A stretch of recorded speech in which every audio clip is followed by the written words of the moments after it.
Good morning, guys.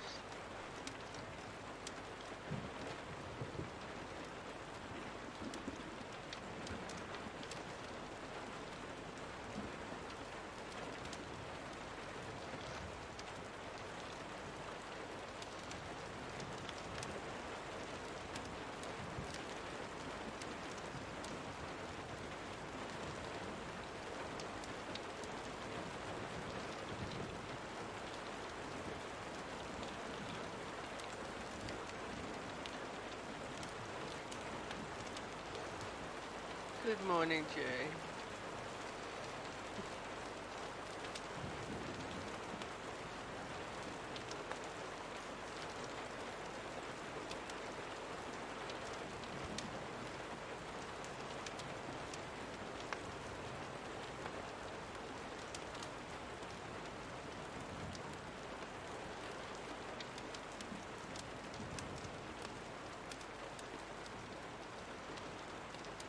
You ready for a story?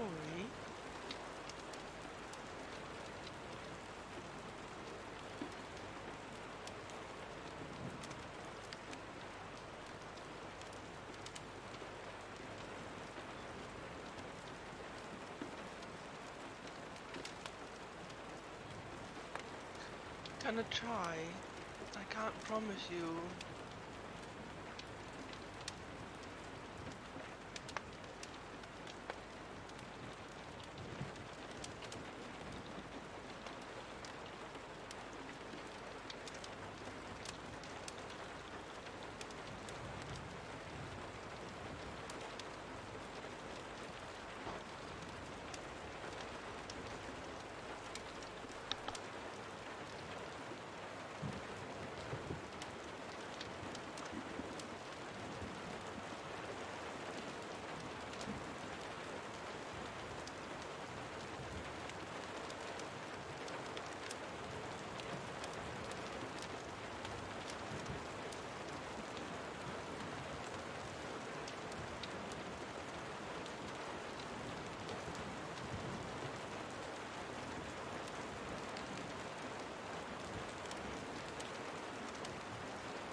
How have you all been, guys?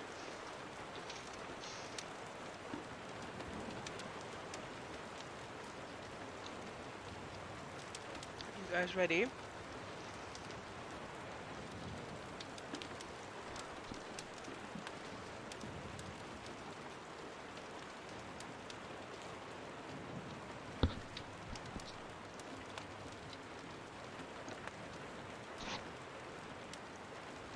I'm so Jay. I'm gonna attempt reading today. Okay? So we will see how that's gonna go. I have a massive headache.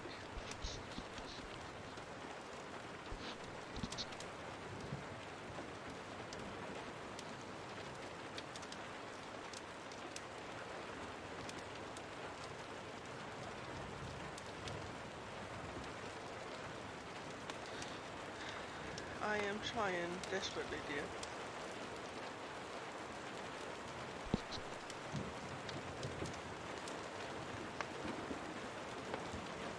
Chapter 48.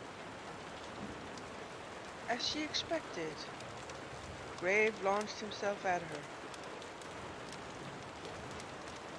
What happened with the sound?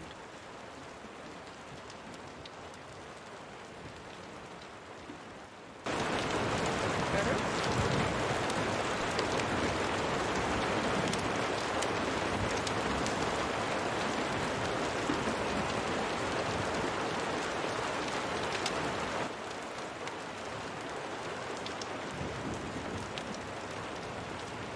Is this better?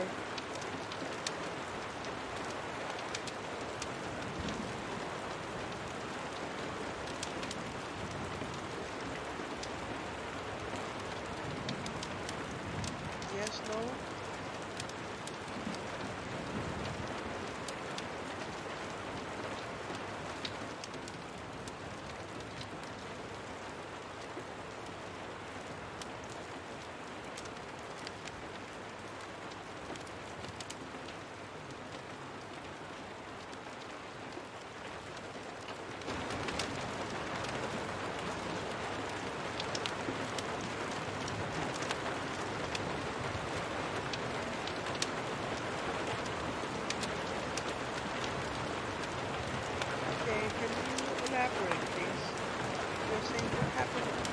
Is it too loud? Is it too low? Can you guys hear me?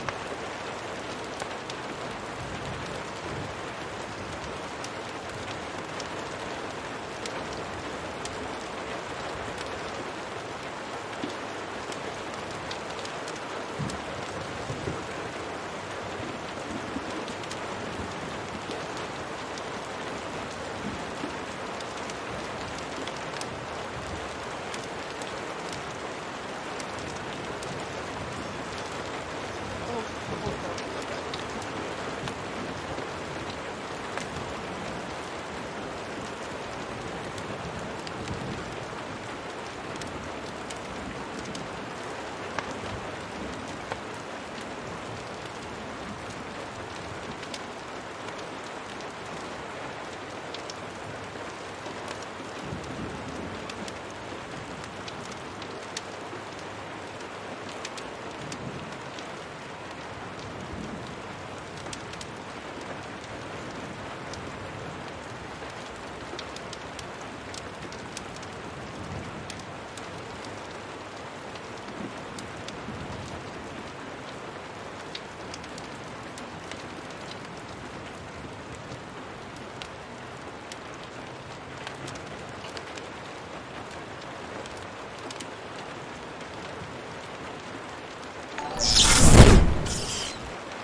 about that, guys. It's the hospital. Oh, all these freaking phone calls. And hey, Wolfie.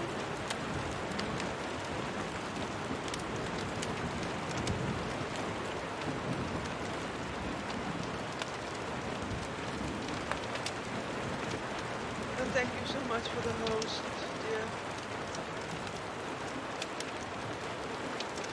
We're gonna try and finish the book today. Am I quiet?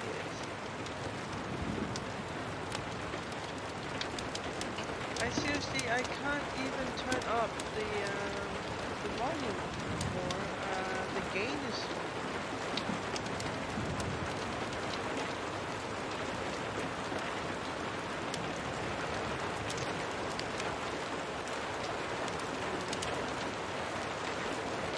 this better?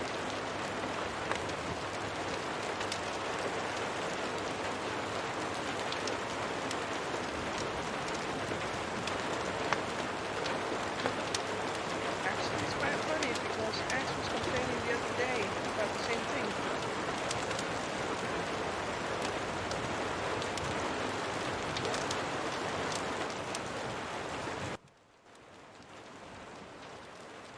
Is this better?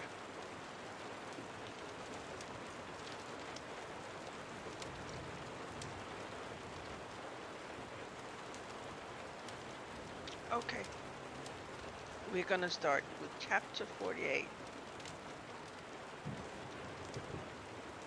As she expected, Grave launched himself at her, going straight for the center of the staff in his hope to break it. But Selena whirled away. As Grave struck nothing but air, she slammed the butt of the staff into his spine. He staggered, but kept upright, turning on one foot as she charged after her again. She took the blow this time, angling her staff so he hit the bottom half. His blade wedged into the wood, and she jumped toward him, letting the force of his own blow snap the upper part of the staff straight into his face. He stumbled, but her fist was waiting. As it met with his nose, she savored the rush of pain through her hand and the crunch of his bones beneath her knuckles.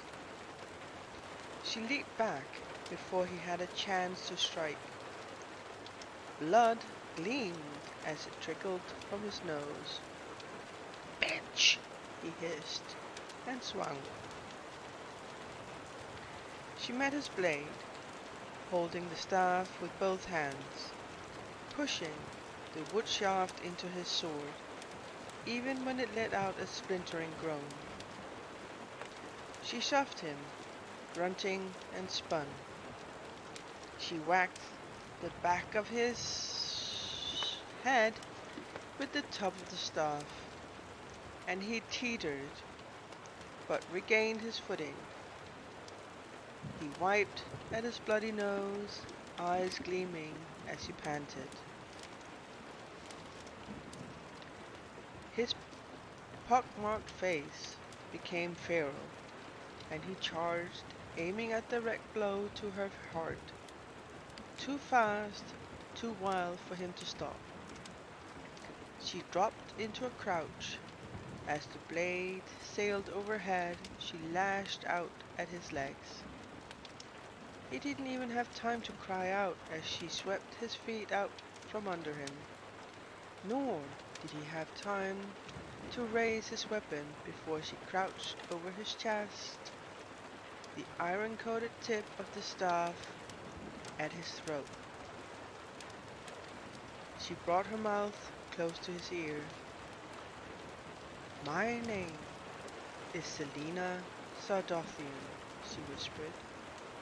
"But it makes no difference if my name's Selena, or Lillian, or bitch, because I'd still beat you no matter what you call me." She smiled at him as she stood.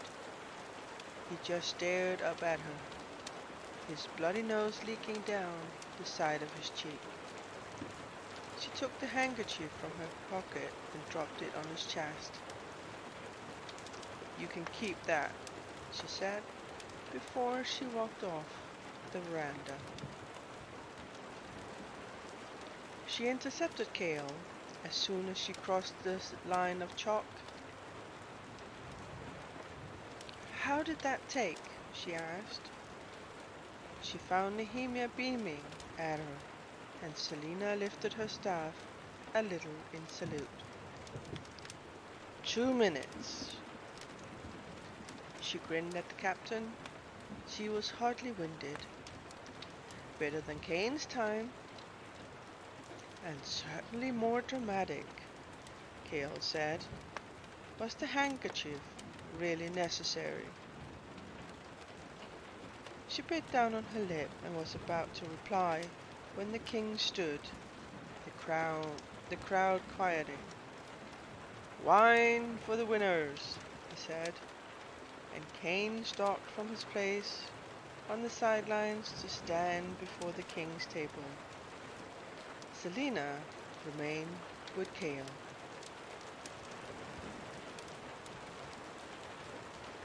The king gestured at Kaltain, who obediently picked up a silver tray containing 2 goblets. She gave one to Kane, then walked over to Selina and handed the other to her before pausing in front of the king's table.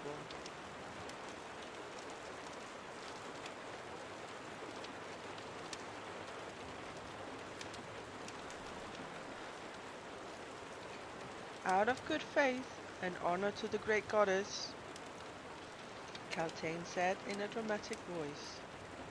Selina wanted to punch her. May it be your offering to the mother who bore us all. Drink and let her bless you and replenish your strength. Who had written that little script? Kaltain bowed to them, and Selina raised the goblets to her lips. The king smiled at her, and she tried not to flinch as she drank. Kaltain took the goblet when she finished, and curtsied to Kane as she accepted his and slunk away. Win, win, win. Take him down quickly. Ready yourselves, the king ordered, and begin on my mark. Selina looked to Kale. Wasn't she to be allowed a moment to rest? Mara, yavaşça, yavaşça. Gel, aşağı. Du render jo rundt hele tiden.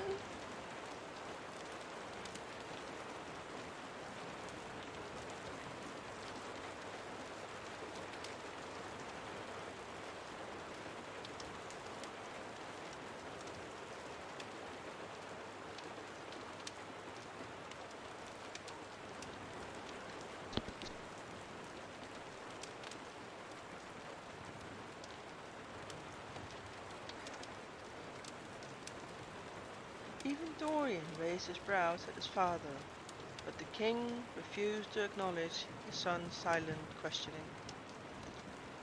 Kane drew his sword and crooked grin on his face as he crouched in a defensive stance in the center of the ring.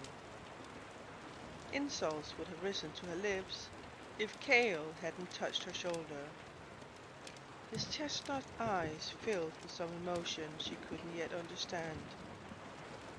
There was strength in his face that she found to be achingly beautiful. Don't lose, he whispered so only she could hear. I don't feel like having to escort you all the way back to Endovier. The world became foggy around the edges as he stepped away. His head held high as he ignored the white-hot glare of the king. Kane edged closer, his broadsword gleaming. Selina took a deep breath and entered the ring.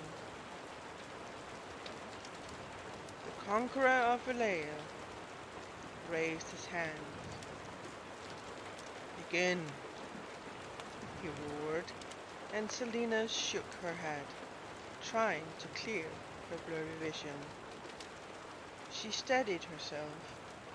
wielding the staff like a sword as Cain began circling. Nausea flashed through her as his muscles flexed. For some reason, the world was still hazy.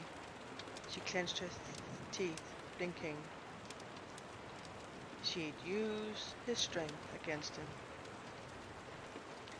Cain charged faster than she anticipated. She caught his sword on the broadside with the staff, avoiding the sharp edges, and leaped back as she heard the wood groan. He struck so quickly that she had to concede to the edge of his blade. It sank deep into the staff. Her arms ached from the impact. Before she could recover, Cain yanked his sword from her weapon and surged toward her. She could only bound back, deflecting the blow with the iron tip of the staff. Her blood felt slow and thick, and her head spun. Was she ill? The nausea would not ease.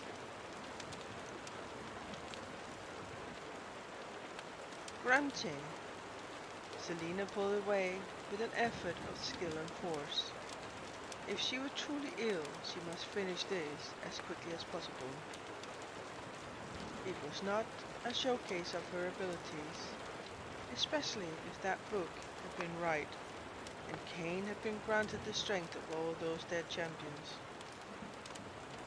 Switching on to the offensive, she nimbly swept toward him. He parried Selena's attack with a brush of his blade. She brought the staff down upon his sword, splinters flying into the air.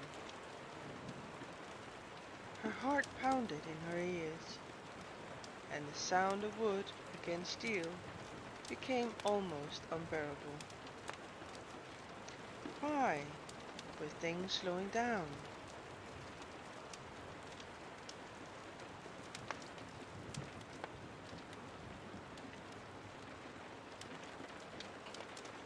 She attacked, faster and faster, stronger and stronger. Cain laughed, and she almost screamed in anger.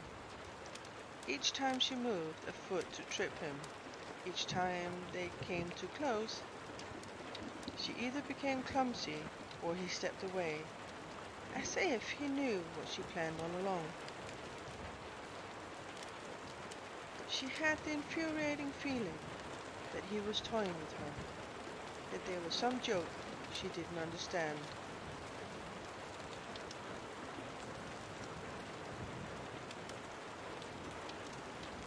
Selena whipped the staff through the air, hoping to catch him upon his unprotected neck, but he deflected, and though she spun and tried to knock him in the stomach, he blocked her again. "Not feeling well?" he said, showing his white gleaming teeth. "Perhaps you shouldn't have been holding back all those—" Wham! She grinned as the shaft of her staff slammed into his side. He bent over, and her leg lashed out and swept him off his feet, sending him crashing to the ground. She raised the staff, but a sick feeling rushed through her, so powerful that her muscles slackened. She had no strength. He knocked aside her blow as if it was nothing, and she retreated while he rose. And that's when she heard the laugh. Soft, feminine, and vicious. Caltane. Selena's feet stumbled, but she stayed upright as she dared a glance at the lady and the goblets on the table before her. And that's when she knew that it hadn't been wine in a glass, but bloodbane. The very drug she missed in the test. At best, it caused hallucinations and disorientation. At worst,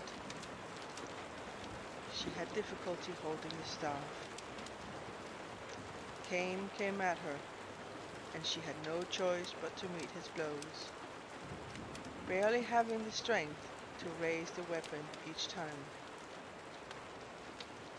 How much bloodbane had they given her? The staff cracked, splintered, and groaned. If it were a lethal dose, she'd be dead by now. They must have given her enough to disorientate her, but not enough that it would be easy to prove. She couldn't focus, and her body became hot and cold. Cain was so large, he was a mountain, and his blows,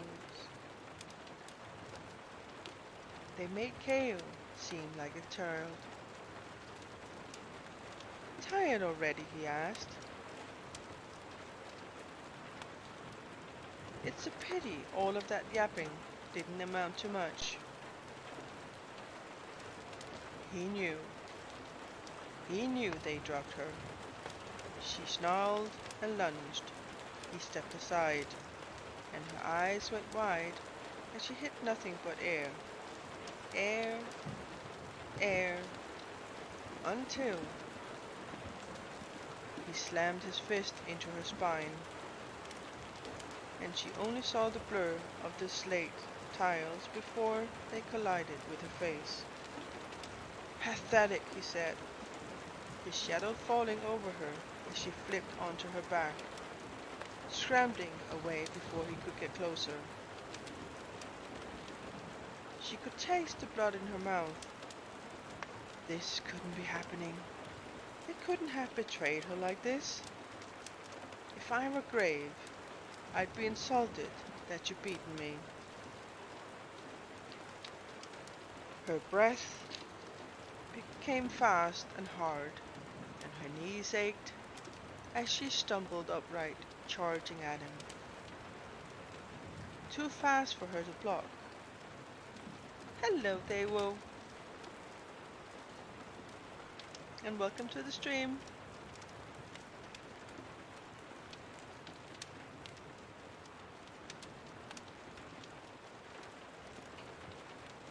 He grabbed her by the collar of her shirt and hurled her back. She kept upright as she tripped and stopped a few feet from him. Cain circled her, swinging his sword idly. His eyes were dark. Dark, like the portal to that other world. He was drawing out the inevitable. A predator playing with his meal before eating it. He wanted to enjoy every moment. She had to end this now before the hallucination started. She knew they'd be powerful. Seers had once used bloodbane as a drug to view spirits from other worlds. Selena shot forward with a sweep of the staff. Wood slammed into steel. The staff snapped into two. The iron-tipped head soared to the other side of the veranda, leaving Selena with a piece of useless wood. Cain's black eyes met with hers for a moment, before his other arm lashed out and connected with her shoulder. She heard the crack before she felt the pain. And Selena screamed, dropping to her knees as her shoulder dislocated.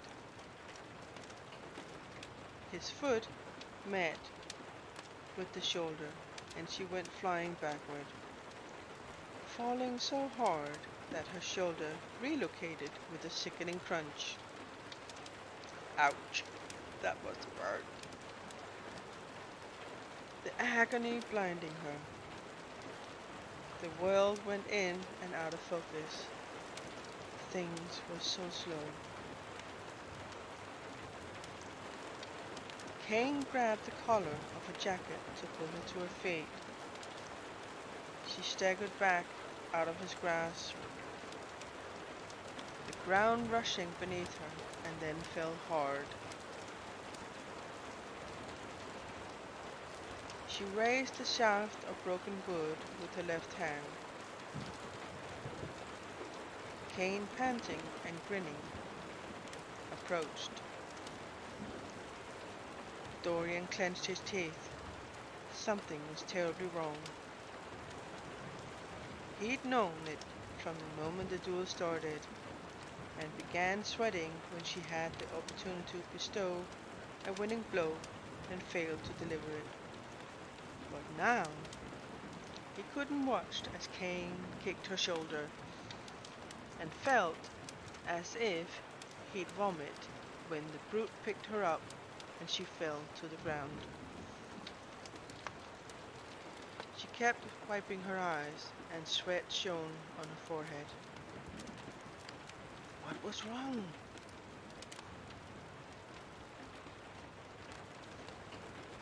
He should stop it. He should call off the duel now. Let her start tomorrow with a sword and her senses.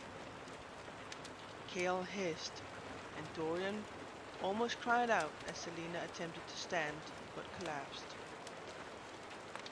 Kane teased her, breaking not only her body but her will. He had to stop it. Kane swung his sword at Selena, who threw herself backward, but not fast enough. She yelped as the blade sliced across her thigh, clothing and flesh ripping. Blood coloring her pants. Despite it, she stood again, her face set in defiant rage. Dorian had to help her, but if he interfered, they might just proclaim Kane the victor. So he watched, in growing horror and despair, as Kane's fist slammed into her jaw.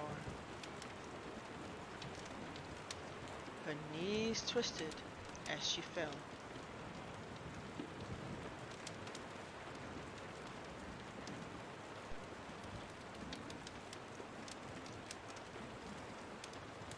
Something in Kale began fraying as Selena raised her bloodied face to look at Kane.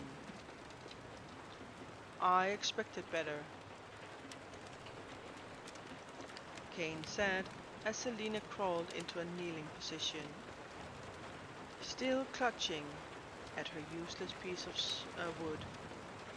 She panted through her teeth, blood leaking from her lip. Kane studied her face as if he could read it, as if he could hear something Kale couldn't. And what would your father say? An expression flashed across Selena's eyes that bordered on fear and confusion.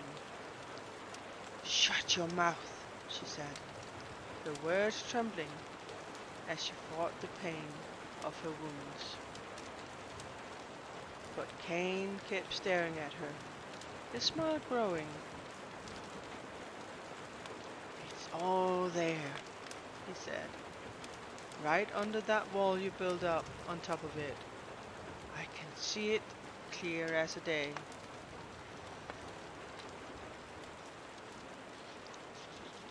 What was he talking about? Kane lifted his sword and ran his finger through the blood. Her blood. Kale reigned in his disgust and anger. Kane let out a breathy laugh. What was it like when you woke up between your parents, covered in their blood? Shut your mouth, she said again, her free hand clawing at the ground, her face twisted with rage and anguish. whatever wound Cain was touching, it burned. Your mother was a pretty young thing, wasn't she? Cain said. Be quiet!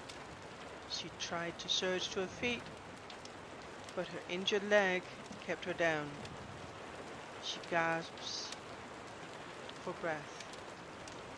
How did Cain know these things about Selina's past? Cale's heart pounded wildly, but he could do nothing to help her. She let out a wordless scream that shattered through the frozen wind as she scrambled to her feet. Her pain lost in her fury, she swung at his blade with the remnant of his staff. Good, Cain panted, pressing her staff so hard that his blade sank into the wood. But not good enough. He shoved her, and as she staggered back a step, he brought up his leg and kicked her in the ribs. She went flying.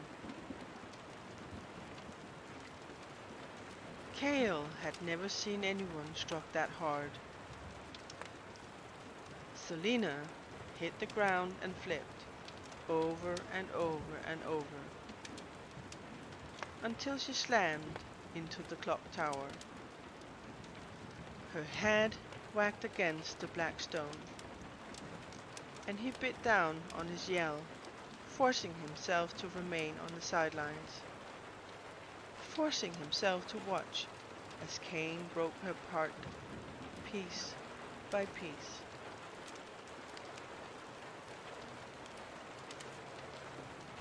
How had it gone wrong so quickly?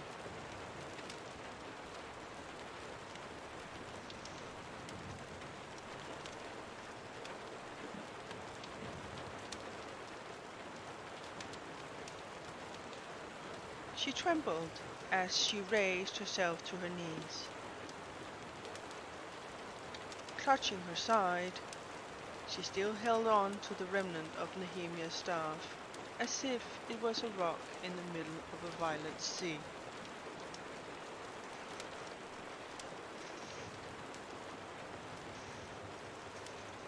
Selina tasted blood as Cain seized her again, dragging her across the floor. She didn't try to fight him. He could have pointed his sword at her heart at any point. This wasn't a duel, it was an execution.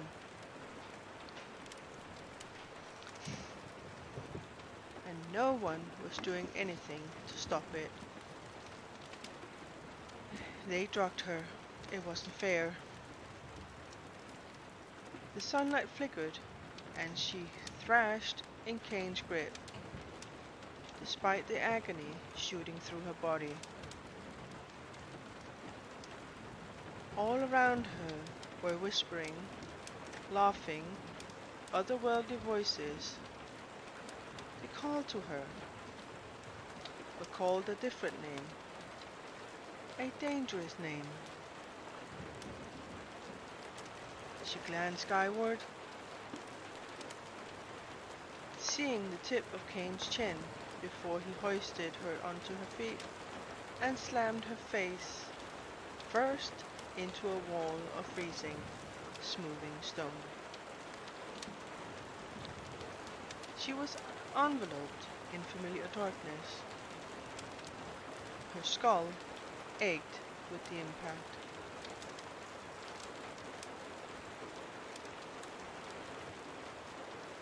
But Selina's cry of pain was cut short as she opened her eyes to the dark and saw what what appeared. Something dead stood before her.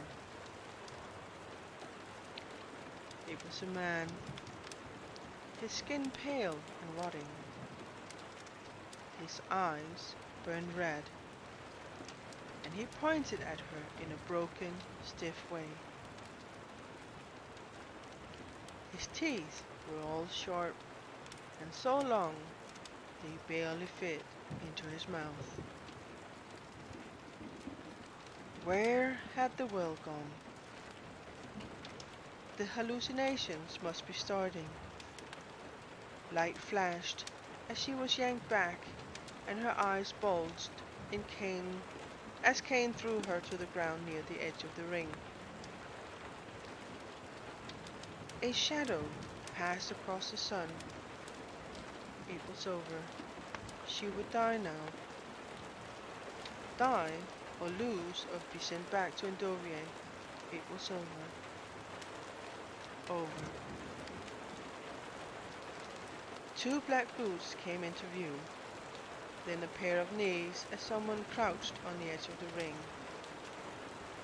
"Get up!" Kale whispered. She couldn't bring herself to look at him in the face. It was over. Kane began laughing, and she felt the reverberations of his step as he walked around the ring. "Is this all you have to offer?" he shouted triumphantly. Selina trembled. The world was awash with the fog and darkness and voices. "Get up!" Kale said, again, louder. She could only stare at the white line of chalk that marked the ring.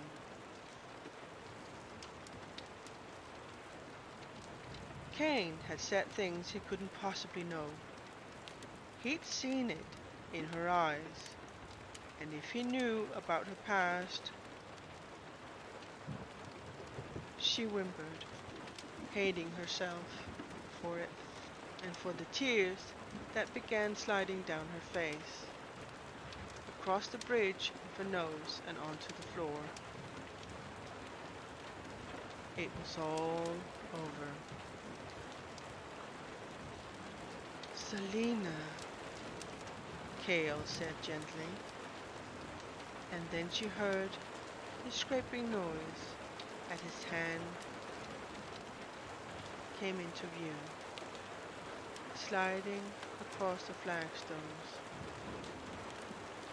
His fingertip stopped just at the edge of the white line.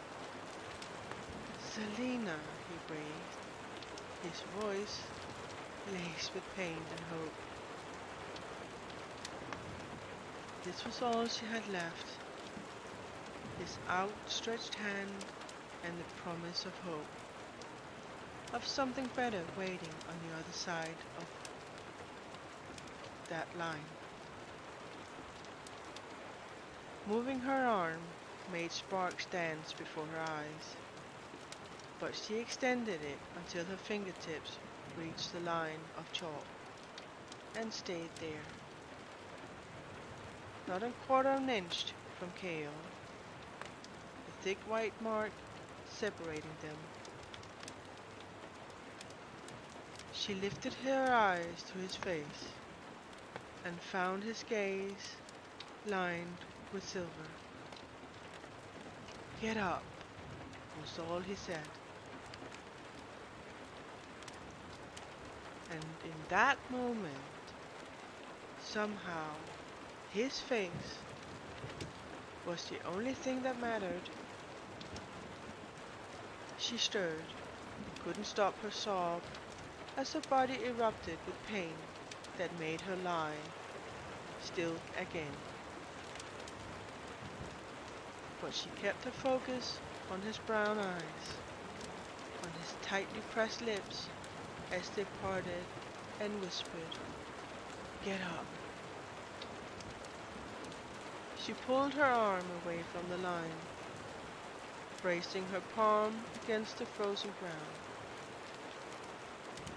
She kept his gaze when she moved her other hand beneath her chest and bit down on the scream of pain as she pushed upward, her shoulder nearly buckling. She slid her good leg under her. As she made to stand, she felt the thud of Kane's steps, and Kale's eyes went wide. The world spun black and mist and blue as Kane grabbed her and shoved her against the clock tower once more, her face smashing into the stone. Excuse me. When she opened her eyes, the world shifted.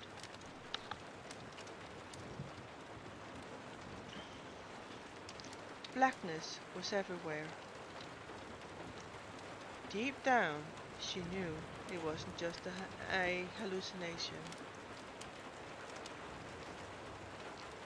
What she saw, who she saw, truly existed just beyond the veil of her world.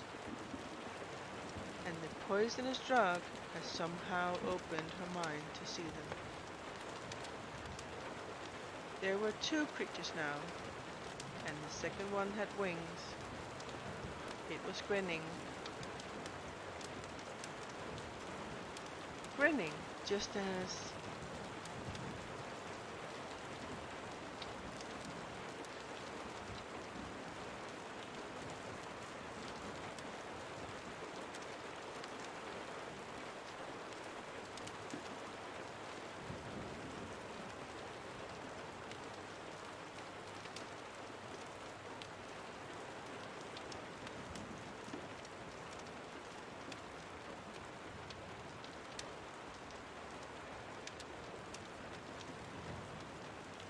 Selena didn't have time to shout as it launched into flight. It threw her to the ground, and its claws ripped at her. She thrashed. Where had the world gone? Where was she? There were more of them. More appeared. The dead, demons, monsters. They wanted her. They called her name. Most of them had wings, and the ones that didn't were carried in the talons of others. They struck as they passed, their claws slicing her flesh. They were going to bring her inside their realm, and the tower was the gaping portal. She would be devoured. Terror, terror like she'd never known, took over. Selena covered her head as they swept upon her, and she kicked blindly. Where had the world gone? How much poison had they given her? She was going to die. Freedom or death. Defiance and rage mixed in her blood. She strung her free arm, and it met with a shadowy face with burning coals for eyes. The darkness rippled, and Kane's gaping features appeared. There was sun here. This was reality.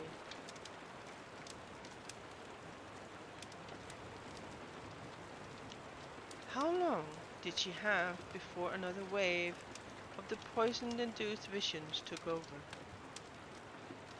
Kane reached for her throat, and she flung herself backward. All that he managed to grab was her amulet. With a resounding snap, the eye of Elena ripped from her neck.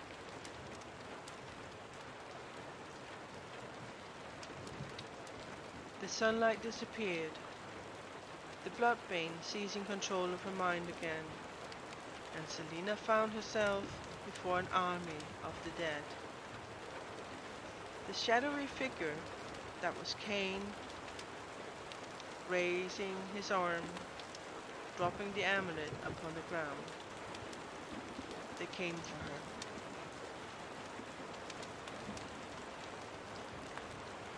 Chapter 49. Dorian watched in wide-eyed terror as Selina thrashed on the ground, waving away things they couldn't see.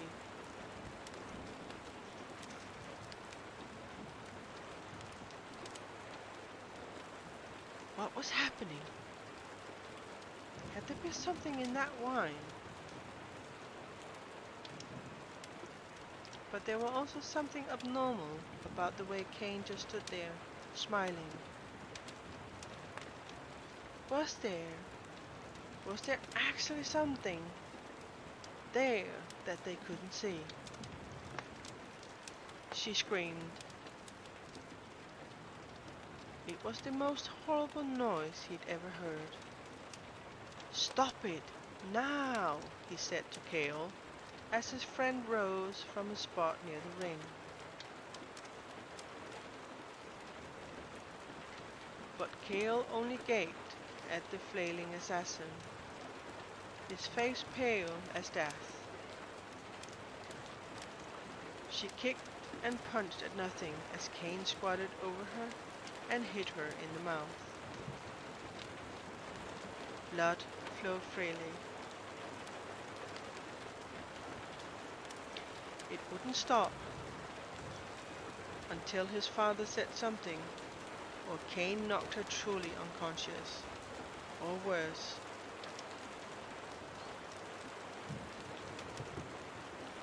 He had to remind himself that any interference, even trying to say that her wine had been drugged, might result in her disqualification. She crawled away from Kane, her blood and saliva pooling onto the ground. Welcome back.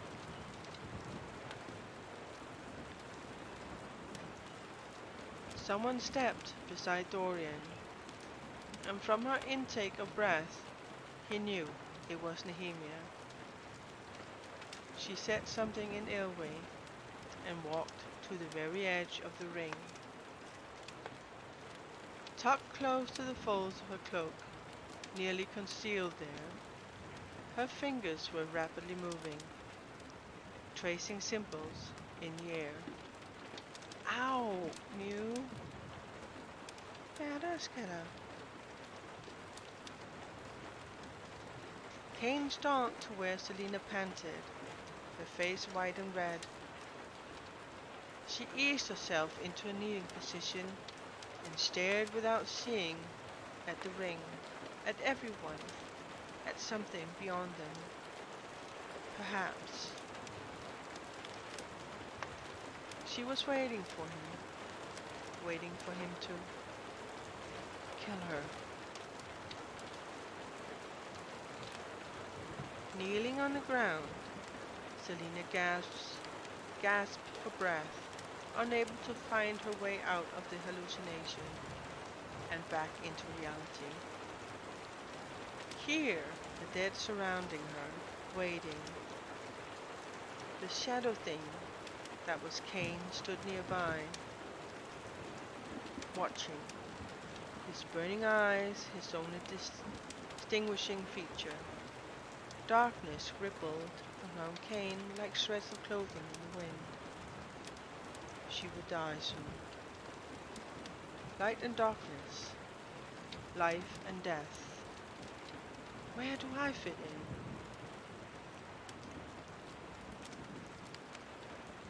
The thought sent a jolt through her so strong that her hands fumbled for anything to use against him. Not like this. She'd find a way. She could find a way to survive. I will not be afraid. She whispered that every morning in Endovier. But what good were those words now? A demon came at her, and a scream. Not of terror or of despair, but rather of burst from her throat. called for help. The demon flagged back, as if her screams had startled it. Cain motioned it forward again. But then something extraordinary happened.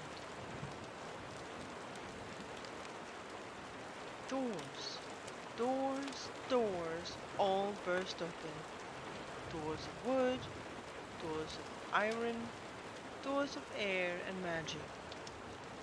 And from another world, Elena swept down, cloaked in golden light. The ancient queen's hair glittered like a shooting star as she plummeted into Aeolea. Cain chuckled as he stepped toward the panting assassin and raised his sword, aiming at the assassin's chest. Elena exploded through the ranks of the dead, scattering them. Cain's sword came down. A gust of wind slammed into Cain so hard he was sent sprawling to the ground.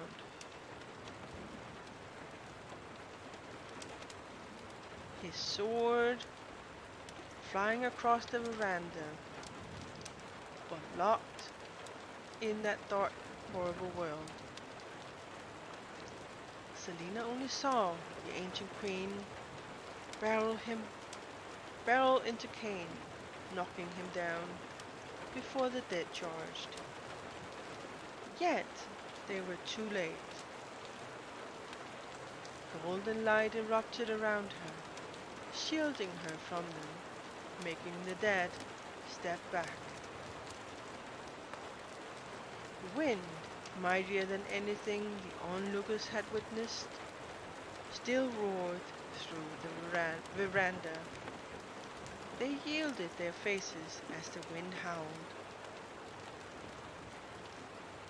The demons bellowed and surged again, but a sword rang, and the demon fell. Black blood dripped from the blade, and the lips of Queen Elena were set in a feral snarl as she lifted her sword. It was a challenge, a dare to them to try to pass, to tempt her rage. Through fading eyes, Selena saw a crown of stars glittering atop Elena's head, her silver armor shining like a beacon in the blackness. The demon shrieked, and Elena stretched out a hand, golden light bursting from her palm, forming a wall between them and the dead as she rushed to Selena's side and cupped her face in her hands.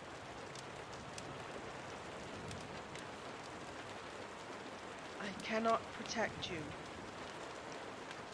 whispered the queen, her skin glowing. Her face was different too, sharper, more beautiful. Her Fey heritage. "I cannot give you my strength." She traced her fingers across Selena's brow. "But I can remove this poison from your body."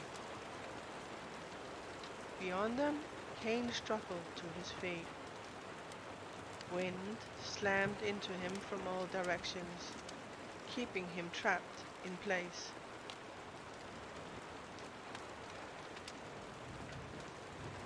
From the far end of the veranda, a gust of wind sent the head of the staff rolling in her direction. It clattered to a stop, still a few tantalizing feet away. Elena put a hand on Selena's forehead. "Take it," said the queen. Selena strained to reach the remnant of the staff, her vision flashing between the sunny veranda and the endless dark. Her shoulders shifted slightly, and she stifled her scream of pain. At last she felt the smooth, carved wood, but also the pain from her aching fingers. Once the poison is gone, you will not see me. You will not see the demon, said the queen, sketching marks on Selina's brow. Cain looked to the king as he retrieved his sword. The king nodded. Elena held Selina's face in her hands. Do not be afraid. Beyond the golden wall of light, the dead shrieked and moaned Selina's name. But then Cain, bearing the shadowy dark thing that dwelled inside of him, stepped through the wall as if it was nothing, shattering it completely. Petty tricks, your majesty, Cain said to Elena. Just petty tricks. Elena was on her feet in an instant, blocking Cain's path to Selina. Shadows rippled along the edges of his form, and his ember-like eyes flared. Cain's attention was on Selina as he said, You were brought here. All of you were. All the players in the unfinished game. My friends, he gestured to the dead, have told me so.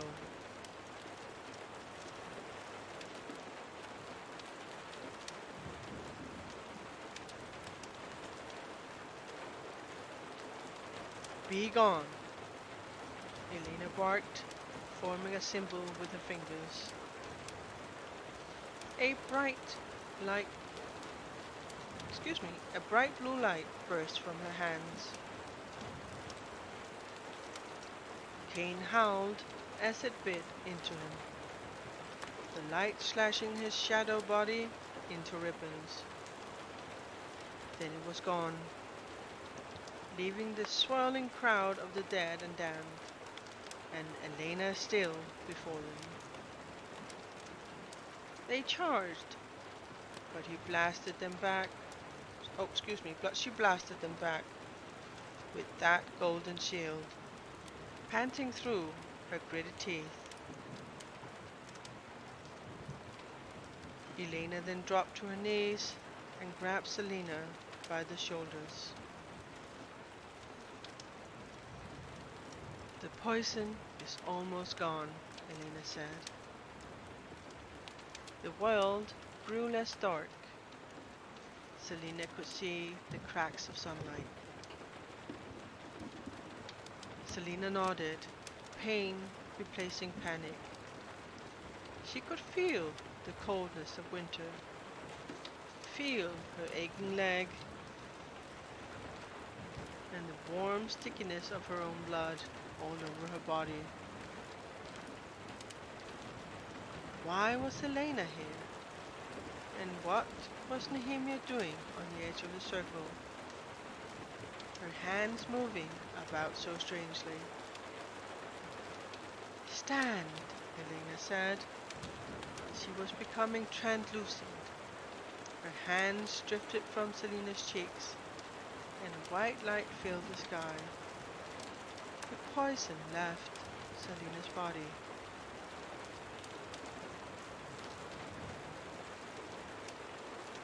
Cain, once again a man of flesh and blood, walked over to the sprawled assassin. Pain, pain, pain.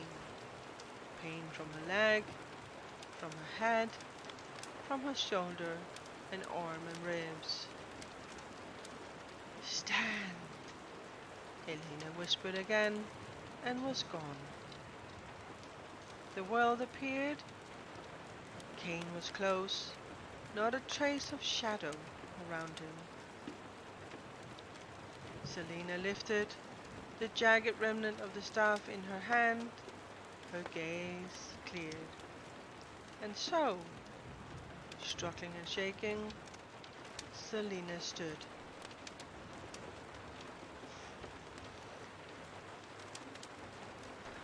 Chapter 50. Selena's right leg could barely support her, but she gritted her teeth and rose. She squared her shoulders as Cain halted. The wind caressed her face and swept her hair behind her in a billowing sheet of gold. I will not be afraid. A mark burned on her forehead in blinding blue light.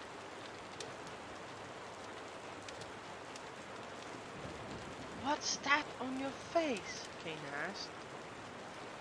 The king rose, his brows narrowed, and nearby, Nehemia gasped. With her aching, almost useless arm, she wiped the blood from her mouth. Cain growled as he swung his sword, making to beheaded her.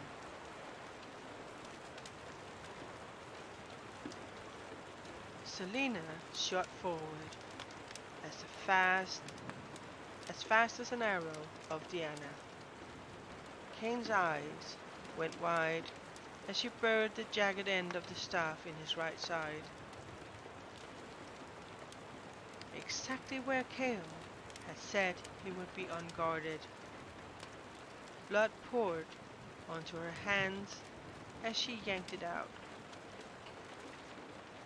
and Cain staggered back, clutching his ribs.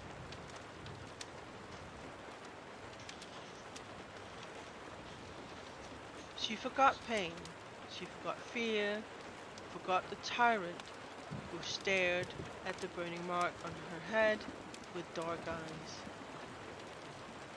She leaped back a step and sliced open Cain's arm with the broken end of the staff, ripping through muscle and sinew. He swatted at her with his other arm, but she moved aside, cutting the limb as well. He lunged, but she dashed away. Cain sprawled upon the ground. She slammed her foot onto his back, and as he lifted his head, he found the knife-sharp remnant of the staff pressed against his neck. "Move, and I spill your throat on the ground," she said, her jaw aching.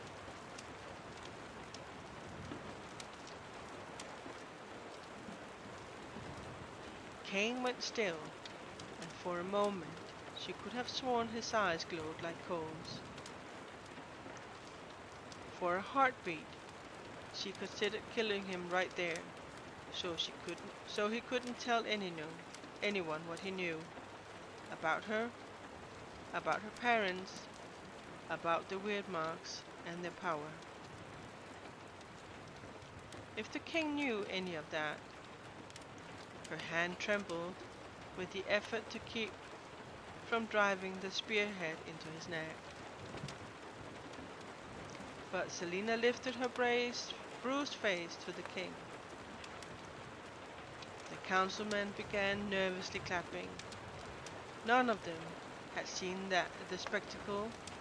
None of them had seen the shadows in the gusting wind. The king looked her over, and Selena willed herself to remain upright, to stand tall as he judged. She felt each second of silence like a blow to her guard. Was he considering whether there was a way out? After what seemed to be a lifetime, the king spoke. "My son's champion is the victor," the king growled. The world spun beneath her feet. She'd won. She'd won. She was free, or as close to it as she could come. She would become the king's champion, and then she would be free.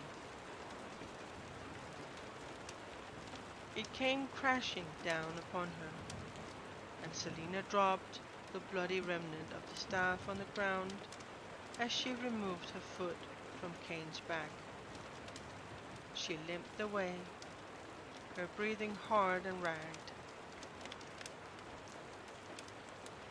Oh, ragged, sorry. She'd been saved. Elena had saved her, and she had won.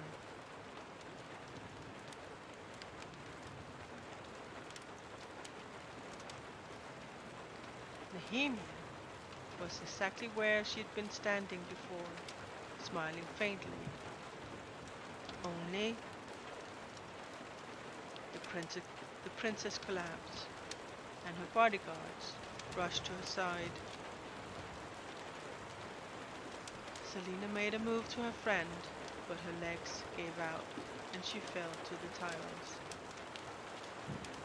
Dorian, as if released from a spell, dashed to her, throwing himself to his knees beside her, murmuring her name again and again. But she barely heard him. Huddled to the ground, hot tears slid down Selina's face. She'd won. Through the pain, Selina began laughing. Uh-oh. As the assassin laughed quietly to herself, head bowed to the ground, Dorian surveyed her body. The cut along her thigh wouldn't stop bleeding. Her arm hung limp, and her face and arms were a patchwork of cuts and rapidly forming bruises. Cain, his features set with fury, stood not too far behind, blood seeping through his fingers as he clutched his side. Let him suffer. She needs a healer, he said to his father. The king said nothing. You boy, Dorian snapped to a page, fetch a healer as fast as you can. Dorian found it difficult to breathe. He should have stopped it when Cain first hit her. He should have done something other than watch when she had so clearly been drugged. She would have helped him. She wouldn't have hesitated. Kale, even, had helped her. He knelt down beside the edge of the ring. And who had drugged her? Yeah, drama. Carefully putting his arms around Selina, Dorian glanced towards Caltaine and Pennington. In doing so, he missed the look exchanged between Cain and his father. The soldier pulled out his dagger, but Cale saw. Cain raised his dagger to strike the girl in the back. Without thinking, without understanding, Cale leaped between them and plunged his sword through Cain's heart. Blood erupted everywhere.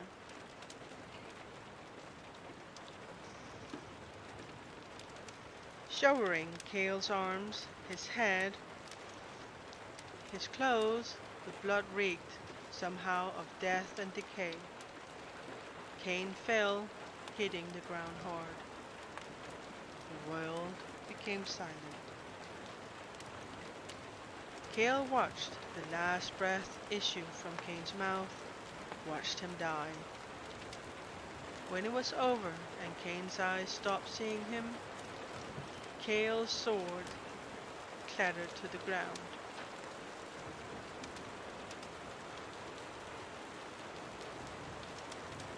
He dropped to his knees beside Cain, but didn't touch him. What had he done?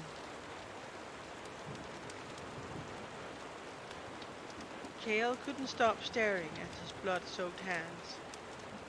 He'd killed him.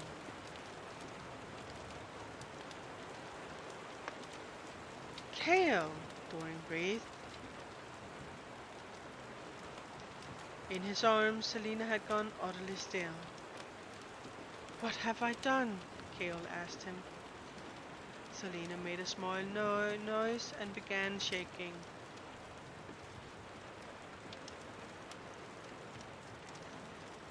Two guards helped lift him up, but Kale could only stare at his bloody hands as they helped him away. Dorian watched his friend disappear into the castle and then return to the assassin. His father was already yelling about something. She trembled so badly that her wounds leaked further. He shouldn't have killed him. Now she let out a gasping breath. She saved me, she said, burying her face in his chest. Dorian, she took the poison out of me. Oh God, I don't even know what have happened. Dorian had no idea what she was speaking about, but he held her tighter. Dorian felt the eyes of the council upon them, weighing and considering every word out of her mouth, every move or reaction of his. Damning this council to hell, Dorian kissed her hair. The mark on her brow has faded. What had that meant? What had any of it meant? Cain had touched a nerve in her today. When he had mentioned her parents, she'd lost control entirely. He'd never seen her that wild, that frantic.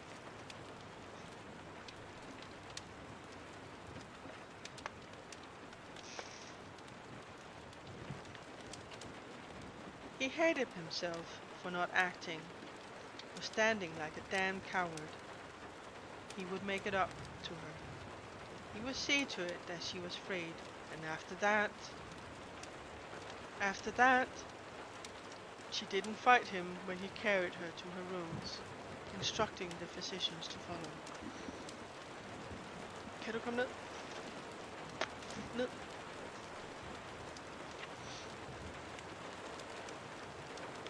He was done with politics and intrigue. He loved her, and no empire, no king, and no earthly fear would keep him from her. No, if they tried to take her from him, he'd rip the world apart with his bare hands.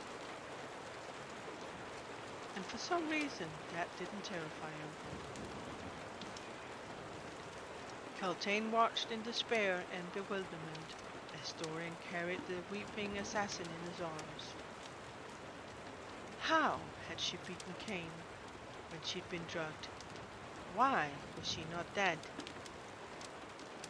Seated beside the glowering king, Parrington fumed. The councilman scribbled on paper. Kaltain drew the empty vial from her pocket. Hadn't the Duke given her enough blood pain to seriously impair the assassin? Why wasn't Dorian crying over her corpse?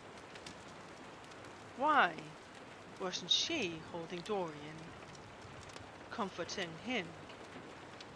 The pain in her head erupted, so violent that her vision went obsidian, and she stopped thinking clearly. Kaltain approached the Duke and hissed in his ear. I thought you said this would work. She fought to keep her voice in a whisper. I thought you said this damn drug would work. The king and the duke stared at her, and the councilmen exchanged glances as Caltaine straightened.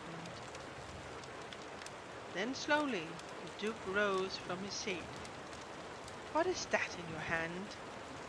the duke asked, a bit too loudly. "You know what it is," she seethed, still trying to keep her voice down, even as the pain in her head turned into a thunderous roar. She could scarcely think straight. She could only answer to the fury inside of her. "The damn poison I gave her," she murmured, so only Parrington could hear. "Poison?" Parrington asked, so loud Caltaine's eyes grew wide. "You poisoned her. Why would you do that?" He motioned to 3 guards. "Why did the king not speak? Why did he not come to her aid?" Parrington had given her the poison based on the king's command. Hadn't he? The council members looked at her accusingly, whispering among themselves. "You gave it to me," she said to the duke. Parrington's orange brows furrowed. "What are you talking about?" Caltaine started forward. "You scheming son of a harlot!" "Restrain her, please," the duke said, blandly, calmly, as if she were no more than a hysterical servant, as if she were nobody. "I told you," the duke said into King's ear, "that you'd do anything to get to Crook." The words were lost as she was dragged away. There were nothing, no emotion at all in the duke's face. He had played her for a fool.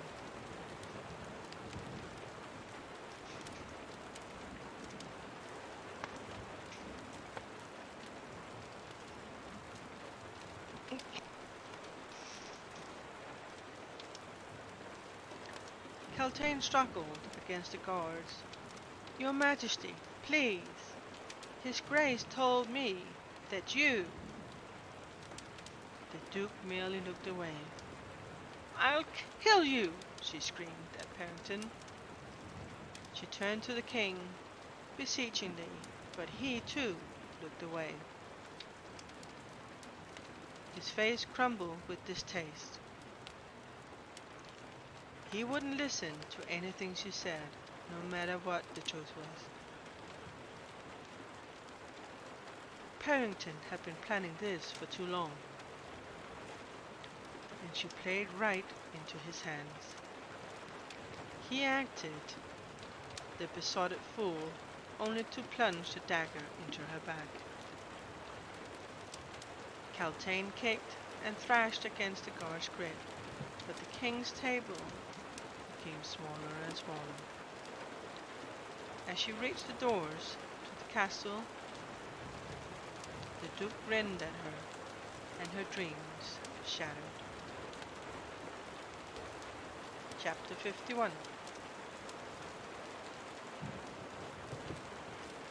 The next morning, Dorian kept his chin high as his father stared at him. He didn't lower his gaze, no matter how many silent seconds ticked by. After his father had allowed Cain to toy with and hurt Selina for so long, when she clearly had been drugged. It was a miracle Dorian hadn't snapped yet, but he needed this audience with his father. "Well?" asked the king at last. "I wish to know what will happen to Kale for killing Cain." His father's black eyes gleamed. "What do you think should happen to him?" "Nothing," said Dorian. "I think he killed him to defend to defend the assassin.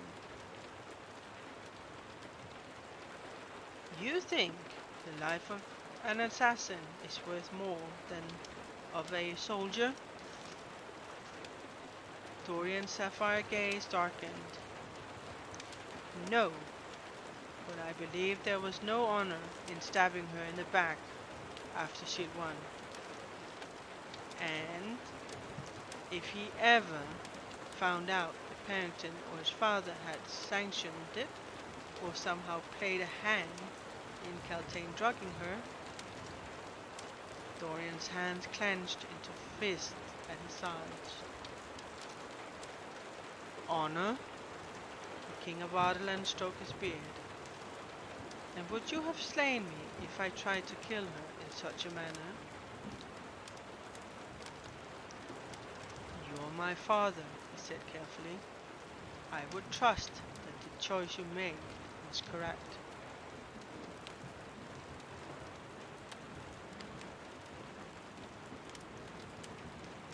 What a cunning liar you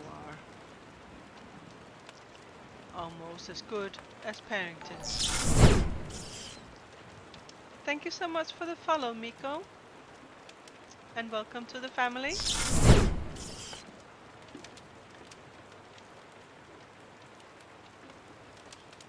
So you won't punish Kale?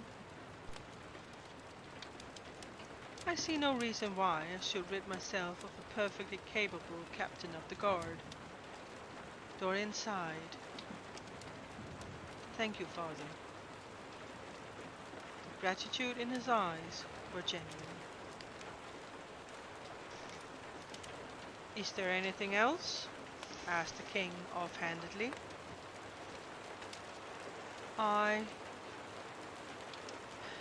Dorian glanced at the window, then back at his father, steeling his nerve once more. The second reason he'd come. I want to know what you're going to do with the assassin, he said, and his father smiled in a way that made Dorian's blood run cold.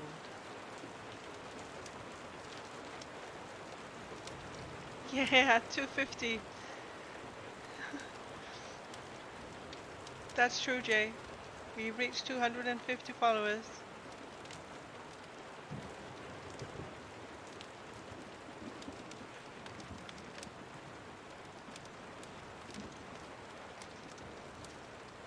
The assassin, his father mused. She was rather disgraceful at the duel. I don't know if I can have a blubbering woman as my champion, poison or no. If she'd been really good, she would have noticed the poison before she drank. Perhaps I should send her back to Endovier.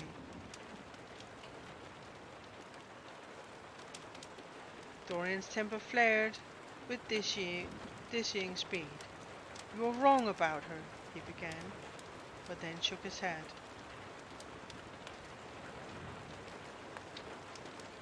You'll not see her otherwise, no matter what I tell you.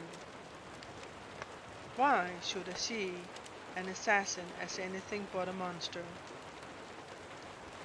I brought her here to do my bidding, not to meddle in the life of my son and empire. Dorian bared his teeth. He'd never dared look at his father like this. It thrilled him, and his father slowly sat down. Dorian wondered if the king was considering whether he had become a genuine concern. To Dorian's surprise, he realized that he didn't care. Perhaps the time had come for him to start questioning his father. She's not a monster, Dorian said. Everything she'd done, she did to survive. Survive? Is that the lie she told you? She could have done anything to survive, but she chose killing. She enjoyed killing. She has you at her beck and call, doesn't she?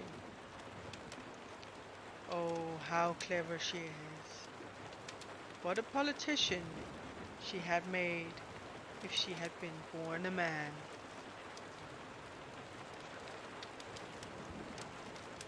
A deep-throated growl rippled from Dorian. You don't know what you're talking about. I have no attachment to her. But in that one sentence, Dorian made his mistake. And he knew that his father has found his new weak spot. The overwhelming terror that Selena would have ripped from him. His hand slackened at his side. The King of Ardenland looked at the Crown Prince. I shall send her my contract whenever I get around to it. Until then, you do well to keep your mouth shut about it, boy. Dorian drowned in the cold rage that lay inside of him. Yet an image came vividly to his mind. Nehemia handing Selena her staff at the duel.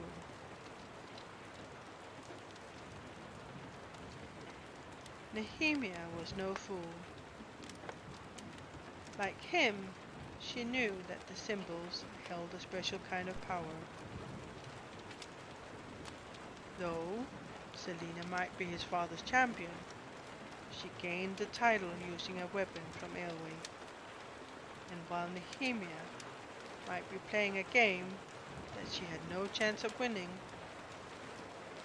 Dorian couldn't deny that he greatly admired the princess for daring to play in the first place.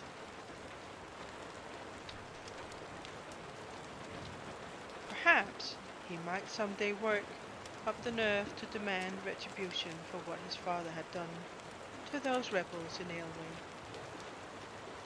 Not today, not yet. But maybe he could make a start. So he faced his father and kept his head held high as he said, Parrington wishes to use Nehemia as some sort of hostage in order to make the Elwë's rebels obey. His father cocked his head. Does he now? It's an interesting idea. Do you agree? Though Dorian's palms began sweating, he schooled his features into neutrality as he said, No, I don't. I think we are better than that. Are we? Do you know how many soldiers and supplies I've lost thanks to those rebels? I do. But to use Nehemia like that is too risky. The rebels might use it to gain allies in other kingdoms. And Nehemia is beloved by her people. If you're worried about losing soldiers and supplies, then you'll lose far more if Parrington's plan ignites a full-on rebellion in Elwë.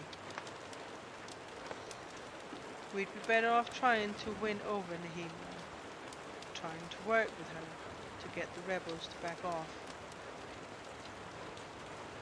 That will happen if we hold her hostage. The silence fell, and Dorian tried not to fidget as his father studied him. Every heartbeat felt like a hammer striking his body. At last, his father nodded. I shall order Parrington to stop his planning then. Dorian almost sagged with relief but he kept his face blank, kept his words steady as he said, "Thank you for hearing me out." His father didn't reply, and without waiting for his dismissal, the prince turned on his heel and left.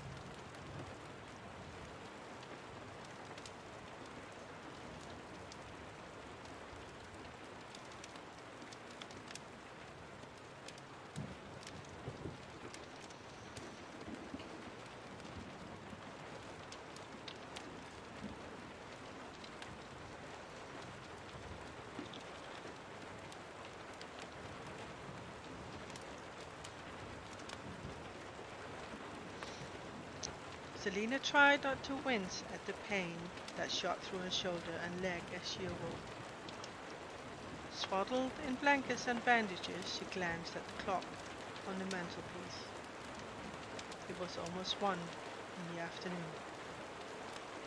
Her jaw hurt as she opened her mouth. Selina didn't need a mirror to know that she was covered in nasty bruises. She frowned, and her face throbbed at the movement. Oh, poor thing.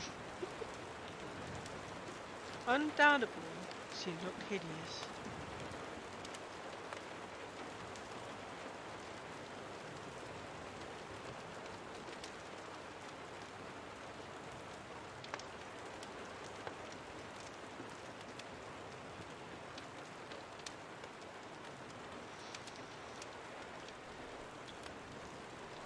She tried unsuccessfully to sit up. Everything hurt. Her arm was in a sling, and her thigh stung as her leg moved under the covers.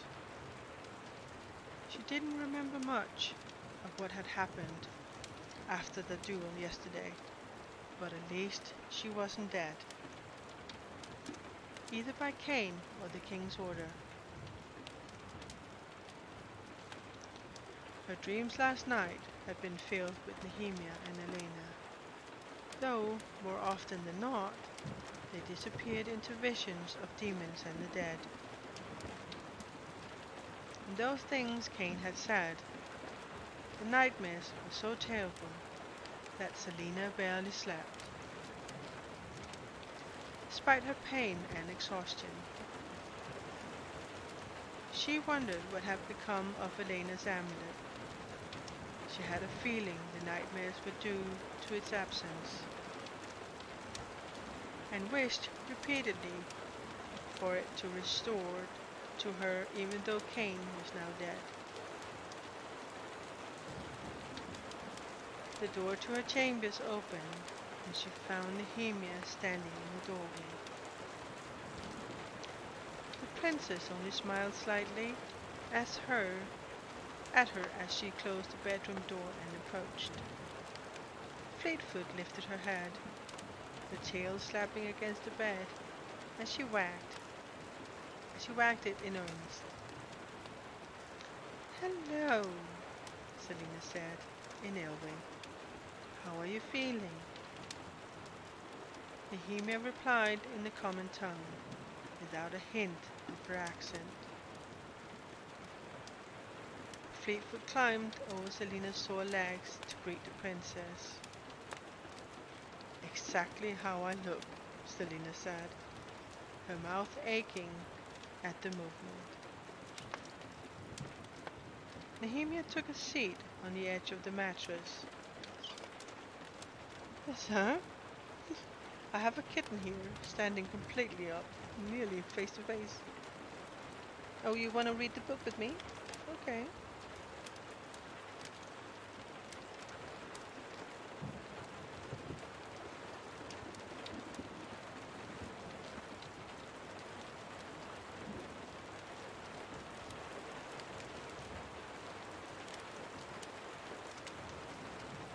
Nehemia took a seat on the edge of the mattress. As it shifted beneath her, Selina winced. Recovering wasn't going to be easy. Fleetfoot, done licking and sniffing at Nehemia, curled up in a ball between them and went to sleep. Selena buried her fingers in her velvet soft ears.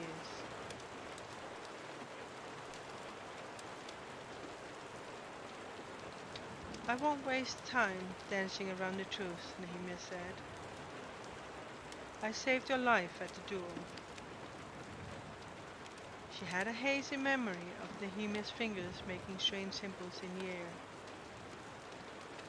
I didn't hallucinate all of that.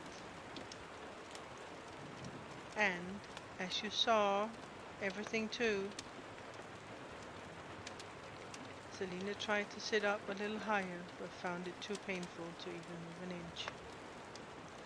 No, you didn't, the princess said. And yes, I saw everything.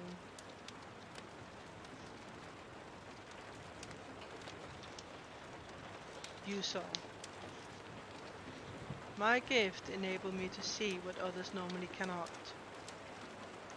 Yesterday, the blood-brain Caltaine put in your wine made you see it too. What lurks beyond the veil of this world? I don't think Caltaine intended that effect, but it reacted to your blood in that way. Magic calls to magic. Selena shifted uncomfortably at the words. Why did you pretend to not understand our language all these months? Selena asked, eager to change the subject, but also wondering why the question stung as much as her rules. It was originally a defense, Nehemia said, gently setting her hand on Selena's good arm. You'd be surprised how much people are willing to reveal.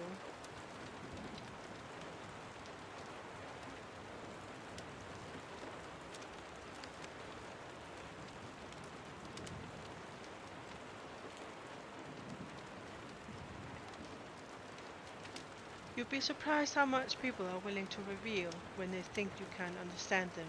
But with each day that I pretended to not know anything, being around you became harder and harder. But why make me give you lessons? Nehemia looked up at the ceiling. Because I wanted a friend. Because I liked you. So you truly were reading that book when I came across you in the library.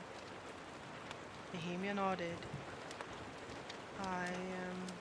I was doing research on the weird marks, as you call them in your language. I lied to you when I said I didn't know anything about them. I know all about them. I know how to read them and how to use them. My entire family does. But we kept it a secret, passed down from generation to generation. They are only to be used as a last defense against evil, or in the gravest of illness. And here, with Magic Band, well, even though the weird marks are a different kind of power, I'm sure that if people discovered I was using them, I would be imprisoned for it.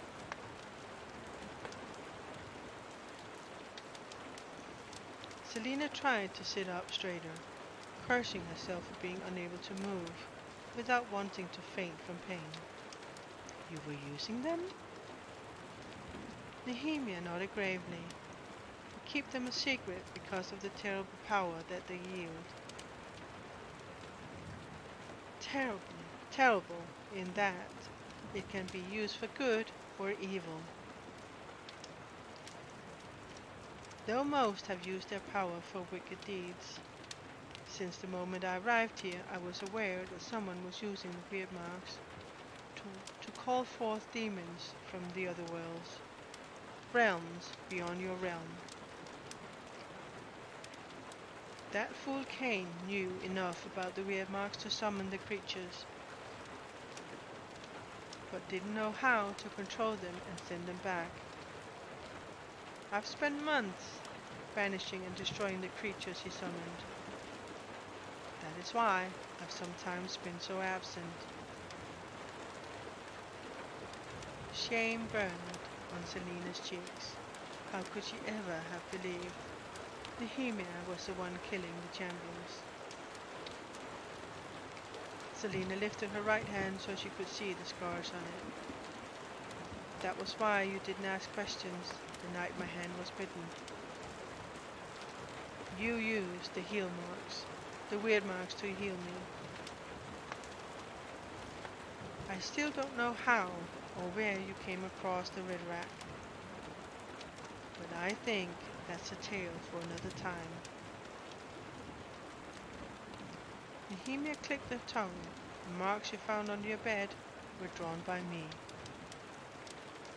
Selina jolted a bit at that. She hissed as her body gave a collective miserable throb of pain. Those symbols are for protection. You have no idea what a nuisance it was to have to keep redrawing them every time you washed them away. A smile tugged at the edge of Nehemia's full lips. Without them, I think the Riderack would have been drawn to you far sooner. Why?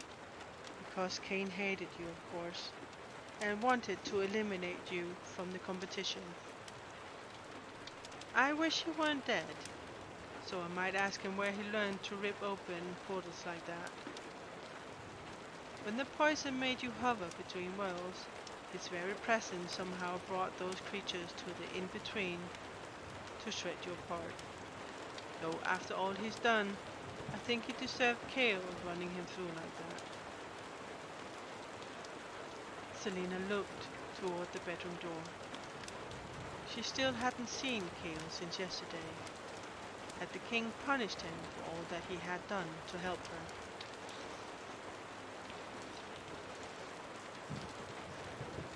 That man cares for you more either of you realize, Nehemia said, a smile in her voice. Selina's face burned. Nehemia cleared her throat. I suppose you wish to know how I saved you? If you're so willing, Selina said, and the princess grinned. With the weird mask, I was able to open a portal into one of the realms of the outer world and let through Elena, first queen of Ardalan. You know her? Selina raised an eyebrow. No, but she answered my call for help. Not all realms are full of darkness and death. Some are filled with creatures of good, beings that, if our need is great enough, will follow us into Aerolea to help in our task. She heard your plea for help long before I opened the portal. Is it possible to go to these other worlds?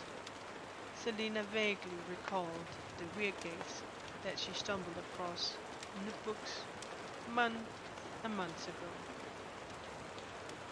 Nehemia studied her carefully. I don't know.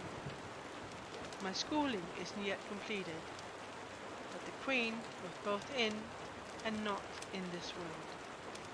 She was in the in-between, where she could not fully cross over, nor with the creatures you saw. It takes an enormous amount of power to open a true portal to let something through. And even then, the portal would close after a moment. Cain could open it long enough for the Riderack to come through, but then it would shut. So I had to open it long enough to send it back. We've been playing a cat and mouse game for months. She rubbed her temples. You have no idea how exhausting it's been.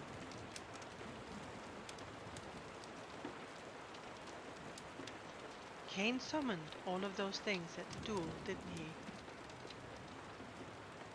Nehemia contemplated the question. Perhaps they might have already been waiting. But I could only see them because of the blood ring that Caltaine gave me? I don't know, Elenthia. Nehemia sighed and stood. All I know is that Cain knew the secrets of my people's power, power that has long been forgotten in the lands of the north. And that troubles me. Hey, Tiki! At least he's dead, Selina offered, then swallowed. But in that place, Cain didn't look like Cain. He looked like a demon. Why? Perhaps the evil he kept summoning seeped into his soul and twisted him into something he was not. He talked about me like he knew everything. Selina clenched the blankets. Something flickered in Nehemia's gaze. Sometimes the wicked will tell us things just to confuse us, to haunt our thoughts long after we faced them. He would be delighted to know you're still fretting over whatever nonsense he said. Nehemia patted her hand. Don't give him the satisfaction of knowing that he's still troubling you. Put those thoughts from your mind. At least the king doesn't know about any of this. I can't imagine what he'd do if he had access to that kind of power. I can imagine a great deal, Nehemia said softly. Do you know what the weird marks is that? Oh, excuse me. Do you know what the weird mark is that burned on your forehead? Selina stiffened. No, do you? Nehemia gave her a weighing look. No, I do not. But I have not seen it there before. It seems to be a part of me. And I do worry what the king thinks of it. It's a miracle he hasn't questioned it further. Selina's blood went cold, and Nehemia quickly added, Don't worry. If he wanted to question you, he would have done it already. Selina let out a shuddering breath. Why are you really here, Nehemia? The princess was quiet for a moment. I will not claim ties of allegiance to the king of Ardenland. You know this already. And I'm not afraid to tell you that I came to Rifthold only for the excellent view it offered of his movements, of his plans. You truly came here to spy, Selina whispered. If you want to put it that way, there's nothing I wouldn't do for my country. No sacrifice too great to keep my people alive and out of slavery, to keep another massacre from happening. Pain flickered across her eyes. Selina's heart twisted. You are the bravest person I've ever met. Nehemia stroked Fleetfoot's coat. My love for Elway drowns out my fear of the king of Ardenland. But I will not involve you, Elenthia. Selina almost sighed with relief, though it shamed her to feel that way. Our paths might be entwined, but I think you must continue to travel your own road for now. Adjust to your new position. Selina nodded and cleared her throat. I won't tell anyone about your powers. Nehemia smiled sadly. And there shall be no more secrets between us. When you are better, I'd like to hear how you got entangled with Elena. She glanced down at Fleetfoot. Do you mind if I take her for a walk? I need to feel the wind on my face today. Of course, Selina said. She'd been cooped up here all morning. As if the dog understood, she jumped off the bed and sat at Nehemia's feet. I'm glad to have you as my friend, Delentia, the princess said. I'm even gladder to have you guarding my back, Selina said, fighting a yawn. Thank you for saving my life. Twice now, actually, or perhaps more. Selina frowned. Do I even want to know how many times you secretly saved me from one of Kane's creatures? Not if you want to sleep tonight. Nehemia kissed the top of her head before walking to the door, Fleetfoot in tow. The prince had paused in the doorway and tossed something to Selina. This belongs to you. One of my guards picked it up after the duel. It was the eye of Elena. Selina wrapped a hand around the hard metal of the amulet. Thank you. When Nehemia had left, Selina smiled. Despite all that she had just learned, and closed her eyes. The amulet gripped in her hand, she slept more soundly than she had in months.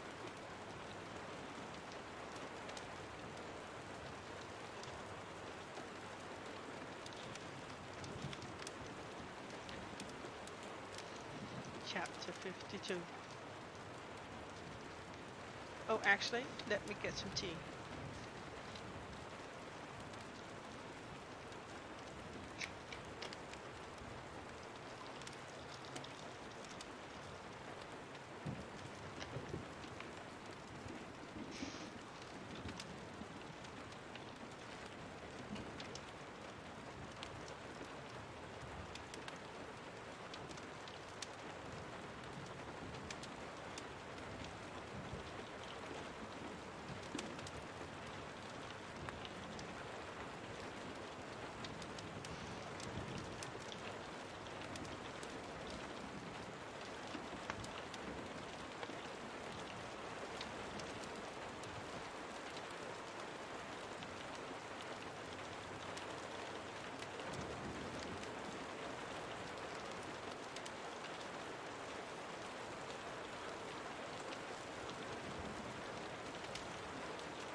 Selina awoke the next day,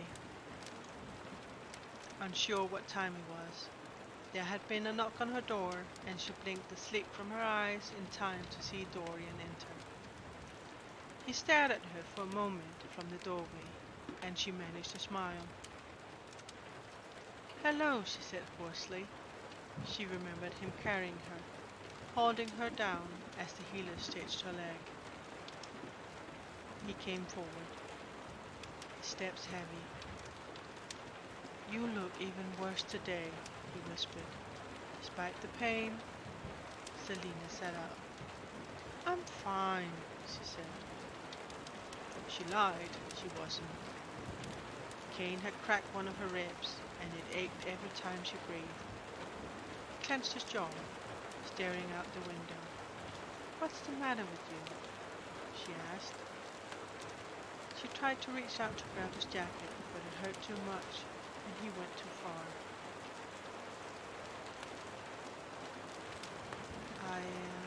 I don't know," he said. The vacant, lost look in his eyes increased the tempo of her heart. "I haven't been able to sleep since the duel." "Here," she said, as gently as she could, patting a space beside her. "Come sit." Obediently he sat, though he kept his back to her as he put his head in his hand and took several deep breaths. Selina gingerly touched his back. He stiffened, and she almost pulled away. But his spine relaxed, and he continued his controlling breathing. "Are you ill?" she asked.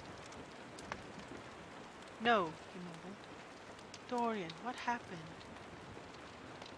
"What do you mean, what happened?" he said, keeping his face in his hand. "One minute you were walloping grave, and the next, Kane was beating the living daylights out of you." "You lost sleep because of that?" I can't, he groaned. She gave him a moment, letting him sort through his thoughts.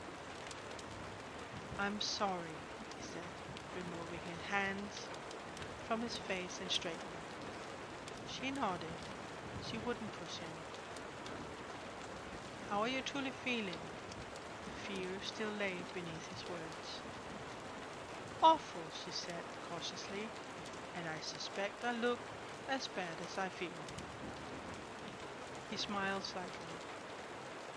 He was trying to fight it. Whatever feeling had been haunting him, "I've never seen you look lovelier." He eyed the bed. "Do you mind if I lie down? I'm exhausted." She didn't object as he removed his boots and unbuttoned his jacket.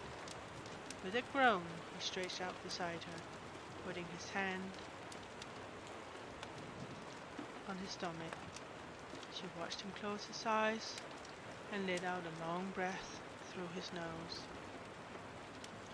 Some semblance of normalcy returned to his face. "How's Kale?" she asked, tensing. He, she remembered the spray of blood and his staring, horrified face. Dorian opened an eye. "He'll be fine.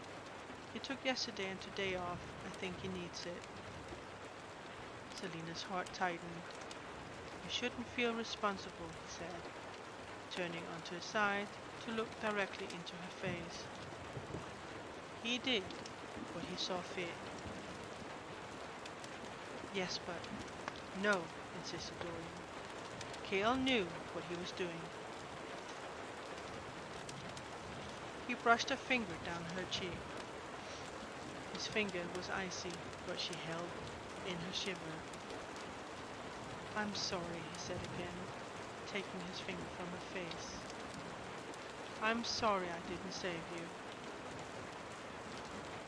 "What are you talking about? That is what you've been agonizing over?" "I'm sorry I didn't stop Kane the moment I knew something was wrong. Caltane dropped you, and I should have known. I should have found a way to prevent her from doing it.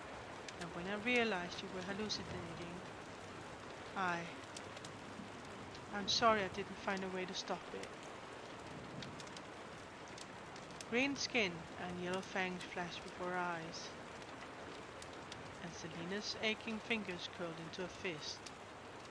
"You shouldn't be sorry," she said, not wanting to speak about the horrors that she'd seen, or of Caltain's treachery, or what Nehemia had confided in her. "You did, as anyone would have, should have done. If you'd interfered, I would have been disqualified. I should have sliced Kane open the moment he laid a hand on you. Instead, I stood there as Kale knelt on the sidelines. I should have been the one to kill Kane." The demons faded, and a smirk spread. "You starting to sound like an assassin, my friend." "Perhaps I spent too much time around you." Selina moved her head from the pillow to rest in the soft space between his shoulder and chest. Heat rushed through her, though her body almost seized up in an agony as she turned over. Selina put her injured hand on his stomach. Dorian's breath was warm on her head, and she smiled as he brought his arm around her, cupping her shoulder. They were silent for a while. Dorian, she began, and he flicked her on her nose. Ow, she said, wrinkling her nose. Though her face was peppered with bruises, miraculously, Cain hadn't marred her into a permanent way, though the cut on the leg would leave yet another scar. Yes, he said, resting his chin on her head. She listened to the sound of his heart beating, the steadiness of it. When you retrieved me from Endovier, did you actually think I'd win? Of course. Why else would I have bothered to journey so far to find you? She snorted onto his chest, but he gently lifted her chin. His eyes was familiar, like something she'd forgotten. I knew you'd win the moment I met you, he whispered, and her heart breathed as she understood what lay before them. Though I'll admit that I didn't quite see this coming. And no matter how frivolous and twisted that competition was, I'm grateful you brought you into my life. As long as I live, I'll always be thankful for that. Do you intend to make me cry, or are you just foolish? Dorian leaned forward and kissed her. It made her jaw hurt. Seated on his glass throne, the king of Ardalan stroked Nothung's pommel. Parrington knelt before him, waiting. Let him wait. Though the assassin was his champion, he had yet to send her contract.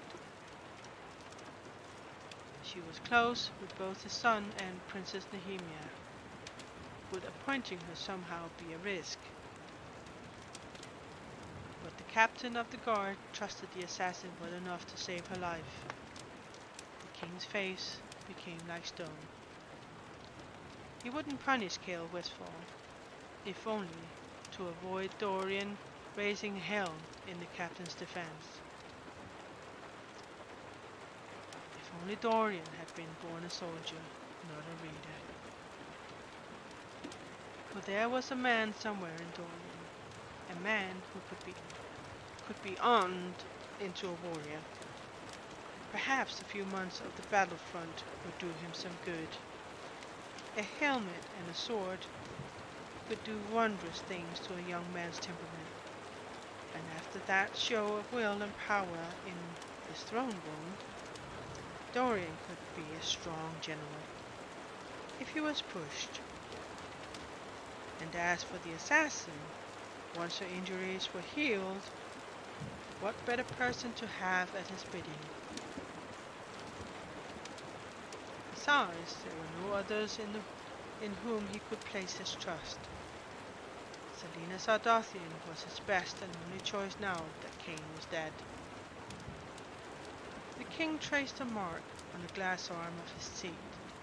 He was well versed in weird marks, but he never seen one like hers. He would find out, and if there was an indication of some fell deed or prophecy, he'd have the girl hanging by nightfall.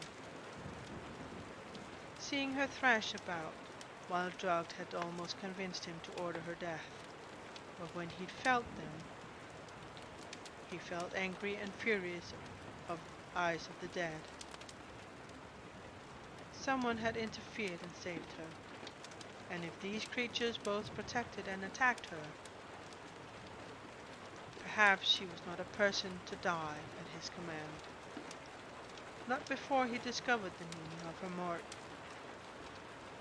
For now, though he had more important things to worry about. Your manipulation of Keltane was interesting, said the king at last. Parrington remained kneeling. Were you using the power on her?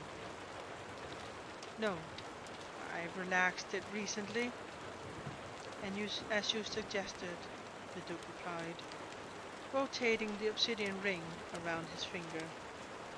Besides, she was starting to look noticeably affected, drained and pale, and she even mentioned the headaches.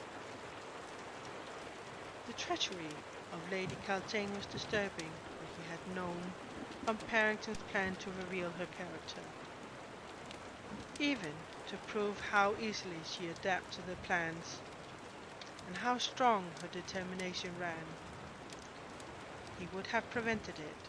Such a public revelation only brought about irritating questions.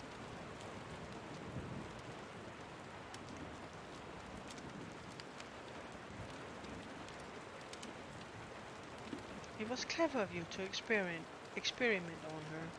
She'd become a strong ally, and still suspects nothing of our influence. I have high hopes for this power, the king confided, looking at his own black ring. Cain provided the physical transformative effects, and Caltaine proves the ability to influence thoughts and emotions. I would like to test its full ability to own the minds of a few others. Part of me wishes Caltaine hadn't been so susceptible, grumbled Parrington. She wanted to use me to get to your son, but I don't want the power to turn her into Cain. Despite myself, I don't like the thought of her rotting in those dungeons for long. Do not fear for Caltaine, my friend. She won't remain in the dungeons forever. When the scandal has been forgotten and the assassin is busy with my work, we'll make Caltaine an offer she can't refuse. But there are ways of controlling her if you think she can't be trusted. Let's first see how the dungeon changed her mind, Parrington said quickly. Of course. It's only a suggestion. They were silent, and the Duke rose. Duke, the king said, his voice echoing through the chamber. A fire in the moth-shaped fireplace flickered, and green light filled the shadows in the room. We will soon have much to do in Eolea. Prepare yourself, and stop pushing your plans to use Airway Princess. It's attracting too much attention. The Duke only nodded, bowed, and strode out of the chamber.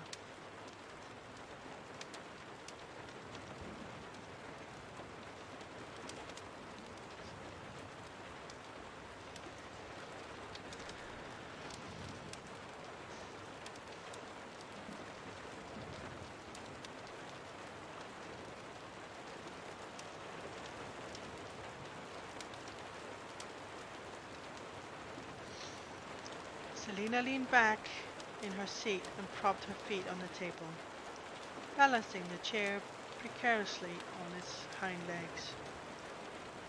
She savored the stretch and release of tension in her stiff muscles, and turned the page in the book she's been holding aloft. Fleetwood dozed beneath the table, snoring faintly. Outside, the sunny afternoon had transformed the snow into dripping, shimmering water that cast light about the whole bedroom. Her injuries had stopped being so irksome, but she still couldn't walk without limping. With any luck, she'd start running again soon. It had been a week since the duel. Philippa was already busy with the task of cleaning out Selina's closet to accommodate more clothing. All the clothing Selina planned to buy when she was free to venture into Rifthold and do some shopping for herself. Once she had her outrageous salary as King's champion, when she hopefully start receiving as soon as she signed her contract, whenever that would be. With Philippa occupied, Nehemia and Dorian had taken to attending her, and the prince often read aloud to her long into the night. When she finally did sleep, her dreams were filled with archaic words and long-forgotten faces, with weird marks that glowed blue, with the king, and with a dead army summoned from the realm of hell. Upon waking, she did her best to forget them, especially the magic. Her doorknob clicked and her heart leaped into her throat. Was it time to finally sign a contract with the king? But it wasn't Dorian, or Nehemia, not even a page. The world stopped when Cale entered instead. Fleetfoot rushed to him, tail wagging. Selima almost fell out of her chair as she removed her feet from the table and winced as the pain that shot through the wound on her leg. She was standing in an instant, but when she opened her mouth, she had nothing to say. After Cale gave Fleetfoot a friendly rub on the head, the dog trotted back beneath the table, circled twice, and curled up. Why wouldn't he move from the doorway?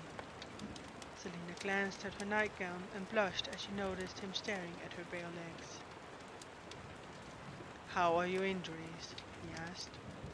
His voice was soft, and he realized he wasn't staring at the amount of skin she was showing, but rather the bandage wrapped around her thigh. "I'm all right," she said quickly. "The bandage is just to elicit sympathy now." She tried to smile, but failed.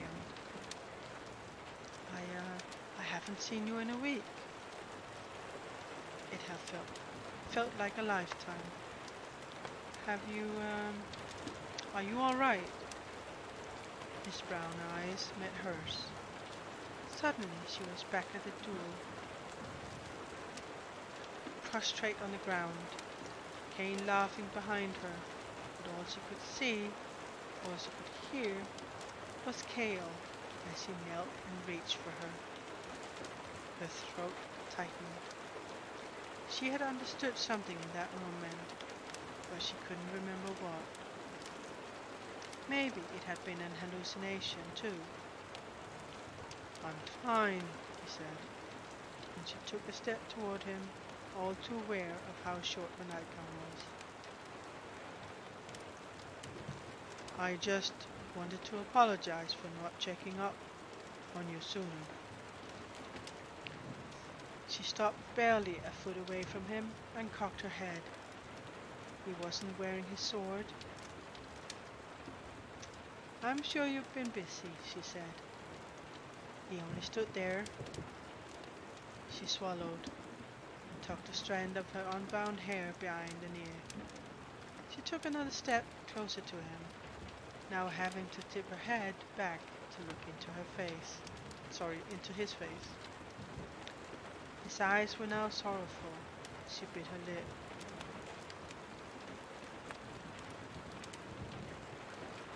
"You saved my life, you know, twice." Cale's brows narrowed slightly. "I did what I had to do, and that's why I owe you my gratitude." "You don't owe me anything," he said, his voice strained, and when his eyes flickered, her heart tightened.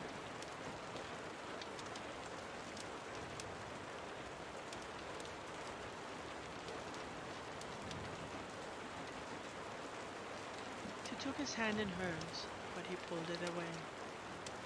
"I just wanted to see how you were. I have to go to a meeting," he said, and she knew he was lying. "Thank you for killing Cain." He stiffened. "I still remember how it felt when I made my first kill. It wasn't easy." He dropped his gaze to the floor.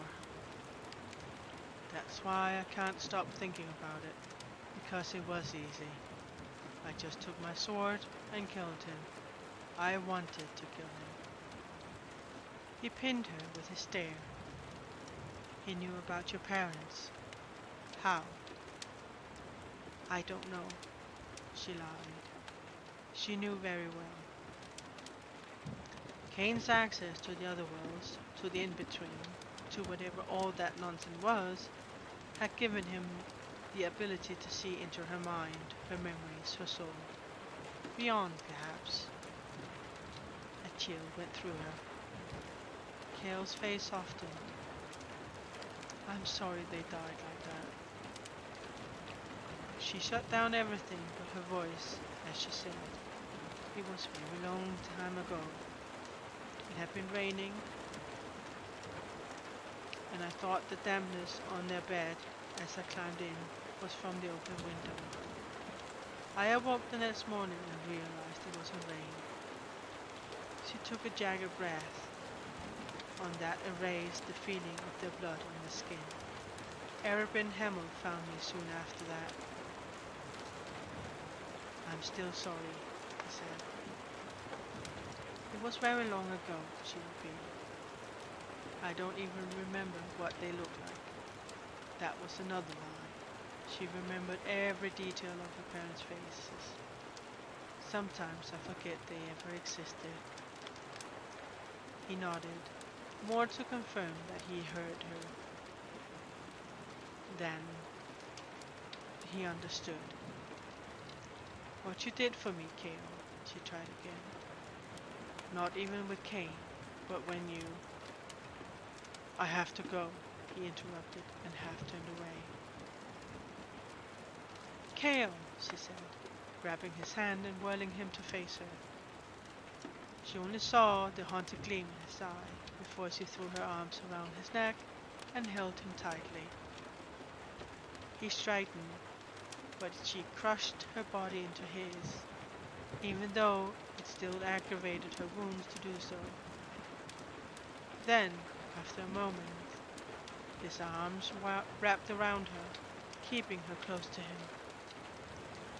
So close that as she shut her eyes and breathed him in, she couldn't tell where he ended and where she began. His breath was warm on her neck as he bent his head, resting his cheek against her hair. Her heart beat so quickly, and yet she felt utterly calm, as if she could have stayed there forever and not minded. Stayed there forever and let the world fall apart around them. She picked at his fingers, pushing against that line of chalk, reaching for her despite the barrier between them. Is everything all right? Dorian's voice sounded from the doorway. Kale pulled away from her so fast that she nearly stumbled back. Everything is fine, he said, squaring his shoulders. The air had turned cold and Selina's skin prickled as his warmth vacated her body. She had a hard time looking at Dorian as Kale nodded to the prince and left her chambers. Dorian faced her as Kale left, but Selina remained watching the door, even after Kale had shut it behind him. I don't think he's recovered well from killing Kane, Dorian said. Obviously, she snapped. Dorian raised his brows, and she sighed. I'm sorry. You two look like you were in the middle of something, Dorian said cautiously. It's nothing, I just felt bad for him, it's all. I wish he hadn't run off that quickly. I have some good news. Her stomach twisted. My father stopped dragging his feet about drawing up your contract. You are to sign it in his council chambers tomorrow. You mean I'm officially the king's champion? It turns out he doesn't hate you as much as he let on. It's a miracle he didn't make you wait longer, Dorian winked. 4 years. 4 years of servitude, and then she'd be free. Why had Kale left so soon? She looked to the door, wondering if she could catch him in the hall. Dorian put his hands on her waist. I suppose this means we'll be stuck with each other for a while longer. He lowered his face to hers. He kissed her, but she stepped out of his arms.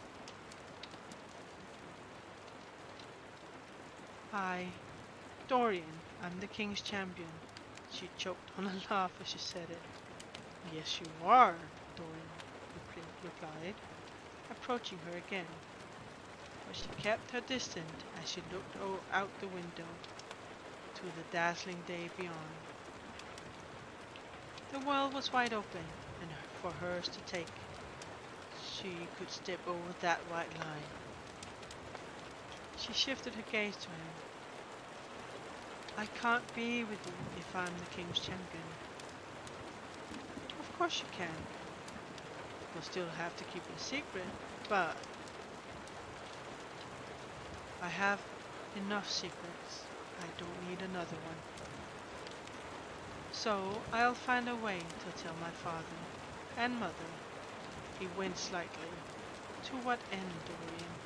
I'm your father's minion, you're the crown prince. It was true. And if this relationship became something more, then it would only complicate matters when she eventually left the castle. Not to mention the complications of being with Dorian while she served as his father's champion. And whether he admitted or not, Dorian had his own obligation to fulfill. Though she wanted him, though she cared for him.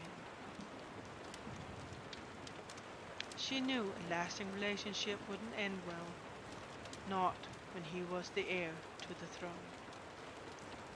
His eyes darkened. Are you saying that you don't want to be with me? I'm saying that I'm going to leave in 4 years, and I don't know how this could possibly end well for either of us. I'm saying I don't want to think about the options. The sunlight warmed her skin, and the weight around her shoulders drifted away. I'm saying that in 4 years I'm going to be free, and I'm never free in my entire life. Her smile grew, and I want to know what that feels like. He opened his mouth and stopped as he beheld her smile. Though she had no regrets about her choice, she felt something strangely like disappointment when he said, "As you wish. But I'd like to remain your friend." He put his hand in his pockets. Always. She thought about touching his arm, about kissing his cheek, but free kept echoing through her again and again and again, and she couldn't stop smiling. He rolled his neck, and his smile was a bit strained. I think Nehemia is on her way here to tell you about the contract. She'll be mad at me for telling you first. Apologize for me, will ya? He paused when he opened the door, his hand still upon the knob. Congratulations, Selina, he said quietly. Before she could reply, he shut the door and left. Alone, Selina looked to the window and put a hand on her heart, whispering the word to herself again and again. Free. Chapter 54. Several hours later, Cale stared at the door to her dining room. He didn't entirely know what he was doing back here, but he looked for Dorian in his rooms, and he hadn't been there, and he needed to tell him that things weren't as they seemed when he walked in on them earlier. He glanced at his hands. The king had barely said anything to him over the past week, and Kane's name hadn't been mentioned in any of their meetings. Not that it would be, as Kane was little more than a pawn in a game to amuse the king. and certainly not a member of the royal guard. But he was still dead. Kane's eyes would open no more because of him. He would not draw breath because of him. His heart had stopped beating because of him. Kale's hand drifted to where his sword should have been. He'd thrown it in the corner of his room as soon as he returned from the duel last week. Mercifully, someone had cleaned the blood from it. Perhaps the guards who had taken Kale to his chamber and given him a strong drink. They'd sat in silence until some semblance of reality returned, and then left without a word, not waiting for Kale to thank them. Kale ran a hand through his short hair and opened the dining room door. Selina was picking at her dinner, slouched in her seat. Her brows rose. "2 visits in one day," she said, setting down her fork. "To what do I owe his pleasure?" He frowned. "Where's Dorian?" "Why would Dorian be here?" "I thought he usually came here at this hour." "Well, don't expect him to find him here after today." He approached, stopping at the edge of the table. "Why?" She popped a piece of bread into her mouth. "Because I ended it."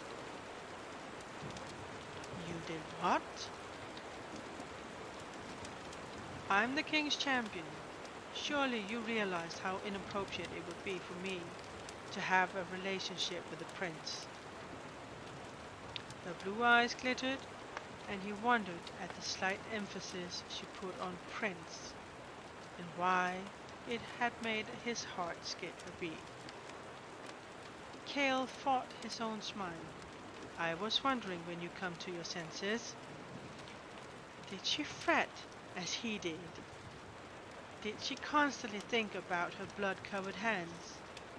But for all of her swaggering, for all of her gloating, and parading about with her hands on her hips, there was still something soft in her face.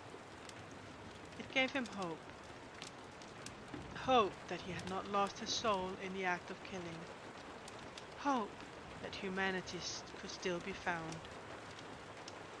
And honor could be regained.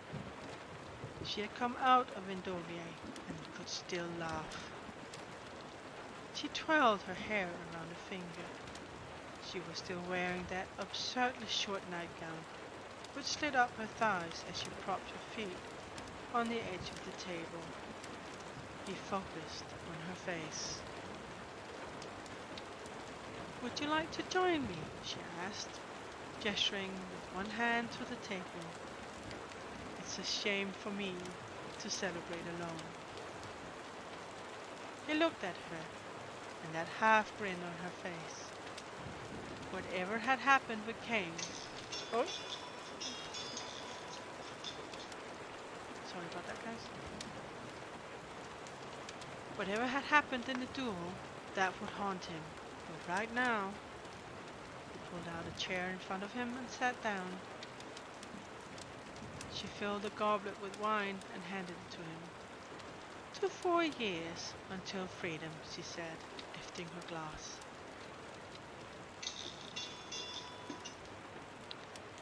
She raised his in salute. "To you, Selina." Their eyes met, and Kale didn't hide his smile as she grinned at him. Perhaps 4 years with her might not be enough. Selina stood in the tomb, and she knew she was dreaming.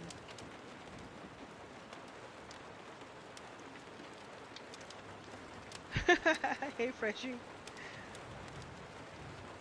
She often visited the tomb in her dreams, to slay the Ridderak again, to be trapped inside Elena's sarcophagus, to face a featureless young woman with golden hair and a crown far too heavy for her to bear. But tonight, Tonight it was just her and Elena, and the tomb was filled with moonlight. Not a sign to be seen of the Raideract's corpse.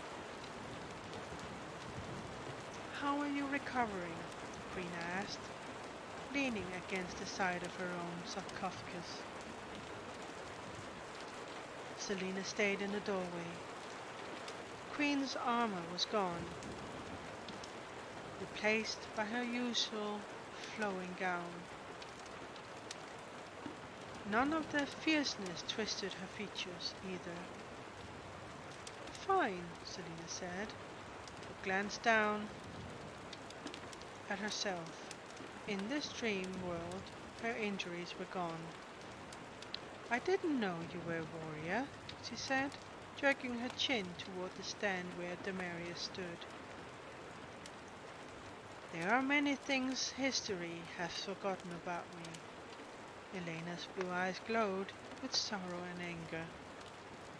"I fought on the battlefields during the Demon's Wars against Erawan and Gavin's side.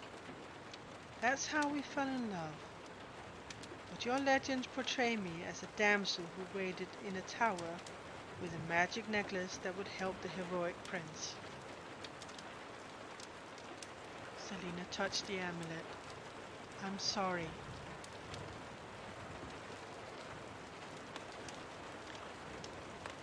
"You could be different," Elena said quietly. "You could be great, greater than me, than any of us." Selena opened her mouth, but no words came out. Elena took a step toward her. "You could rattle the stars," she whispered.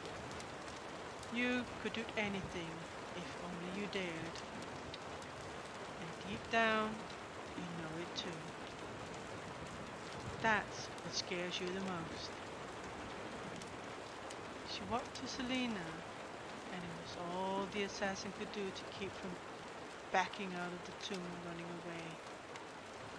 The queen's blazing glacier blue eyes were as ethereal as her loving face.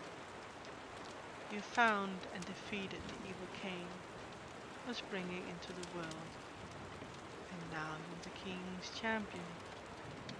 You did as I asked." "I did it for my freedom," Selena said.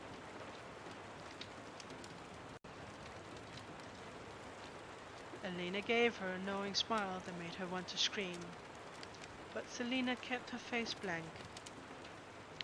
"So you say, but when you called for help, when the amulet snapped and you let your need be felt, you knew someone would answer. You knew I would answer."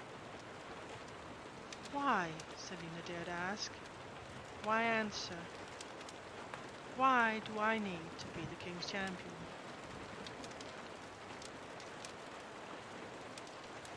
Elena lifted her face toward the moonlight streaming into the tomb. "Because there are people who need you to save them as much as you need yourself to be saved," she said. "Deny it all you want, but there are people, your friends, who need you here. Your friend Nehemia needs you here, because I was sleeping, a long endless sleep, and I was awoken by a voice. And the voice didn't belong to the one person, but to many. Some whispering, some screaming, some not even aware that they were crying out. But they all want the same thing." She touched the center of Selena's forehead. Heat flared, and blue light flashed across Elena's face as Selena's mark burned and then faded. "And when you are ready, when you start to hear them crying out as well, then you will know why I came to you, and why I have stood by you, and will continue to watch over you, no matter how many times you shove me away." Selena's eyes stung, and she took a step back toward the hall.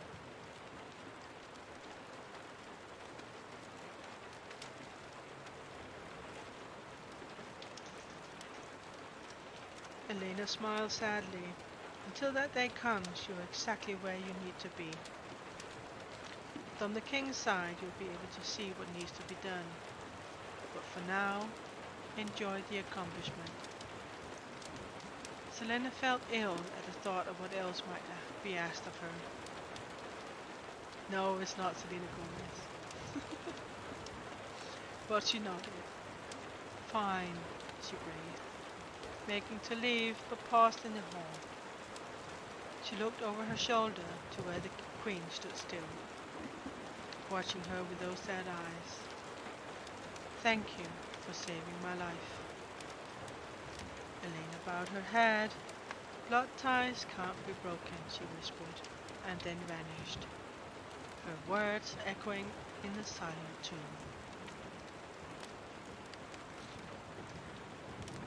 Chapter 55. The following day, Selena approached the glass throne, casting a wary glance about the council chamber. It was the same one in which she'd seen the king those many months ago. A greenish fire burned in the mouth-like fire, and 13 men sat at a long table, each staring at her. But there were no other champions left, only her. The victor. Dorian stood beside his father and smiled at her. Hopefully, that's a good sign. Despite the hope his grin provided, she couldn't ignore the terror that welled in her heart as the king, with dark eyes, watched her walk forward. The gold skirts of her dress were the only sound in the chamber. Selena kept her hands pressed against the maroon bodies, trying not to wrinkle. She stopped and bowed. Kale, standing beside her, did the same. The captain stood closer to her than he needed to. You have come to sign your contract, the king said,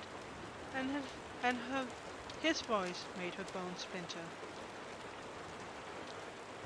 How can such a beastly man possess this sort of power over the world?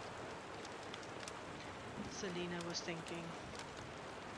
Yes, your majesty, she said as submissively as possible, staring at the man's boots. Be my champion, and you'll find yourself a free woman. 4 years of service was the bargain you set for my son, though I cannot imagine why he felt the need to bargain with you. He said, the deadly glare in Dorian's direction. Dorian bit his lip, but said nothing. Her heart dropped and rose inside her like a buoy.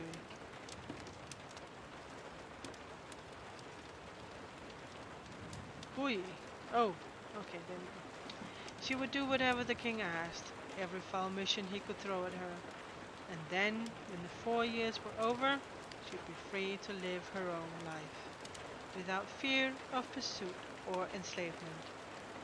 She could begin again, far away from Ardalan. She could go away and forget this awful kingdom. She didn't know whether to smile or to laugh, or to nod, or to cry and dance about. She could live off her fortune till old age. She wouldn't have to kill. She could say goodbye to Arabin and leave Ardalan forever. Aren't you going to thank me? The king barked. She dropped into a long bow, barely able to contain her joy. She had defeated him. She had sinned against his empire and now would emerge victorious. Thank you for such an honor and gift, your majesty. I am your humble servant. The king snorted. Lying won't help you. Bring the contract forward. A councilman dutifully placed a piece of parchment on the table before her. She stared at the quill and the blank line where her name was to go. The king's eye flashed, but she didn't bite. Just one sign of rebellion, One movement of aggression and he'd hang her. There will be no questioning on your part. When I tell you to do something, you will do it. I don't need to explain myself to you. And if I somehow... Oh, sorry. And if you somehow are caught, you will deny any connection to me to your last breath. Is that clear? Perfectly, Your Majesty. He strode from the dais. Dorian started to move, but Cale shook his head. Selena looked at the floor as the king stopped before her. Now understand this, assassin, the king said. She felt small and frail, so close to him. Should you fail any of my tasks, should you forget to return, you will pay dearly. The king's voice became so soft that even she could barely hear it. If you don't return from the mission on which I send you, I will have your friend, the captain. He paused for emphasis. Killed.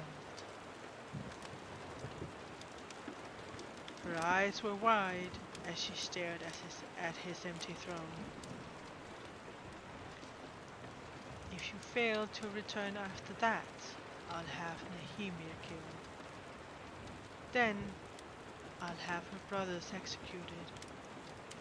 Not long after that, I'll bury their mother beside them. Don't believe I'm not as cunning and stealthy as you are. She could feel him smile. You get the picture, don't you? He pulled away, silently. She looked at the blank space and what it offered.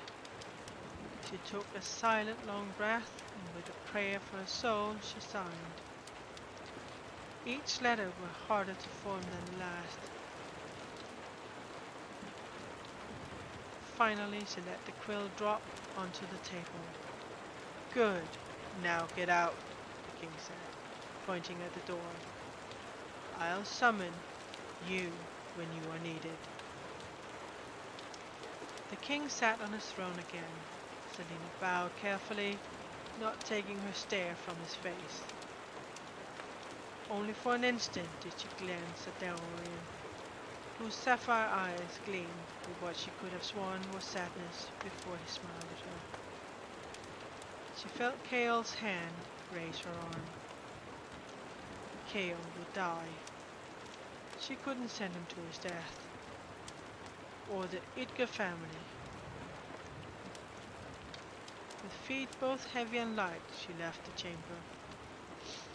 Outside, the wind bellowed and raged against the glass spire, but it could do nothing to shatter the walls. With each step away from the chamber, the weight on her shoulders lifted. Cale remained silent until they entered the stone castle, when he turned to her. Well, champion, he said. He still wasn't wearing his sword. Yes, captain. The corners of his mouth tugged upwards. Are you happy now? She didn't fight her own grin. I may have just signed away my soul, but yes, or as happy as I can be. Selena Sardathian, the king's champion, he mused. What about it? I like the sound of it, he said, shrugging. Do you want to know what your first mission will be?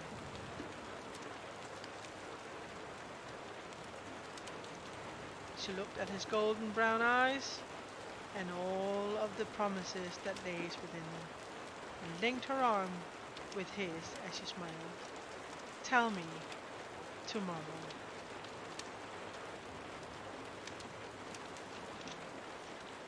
The end. There we go, guys.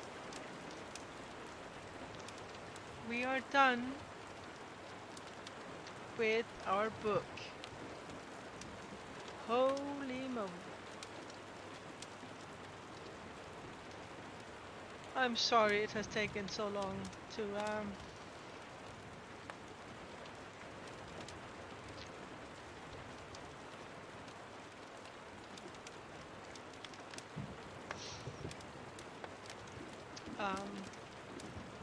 to get it done.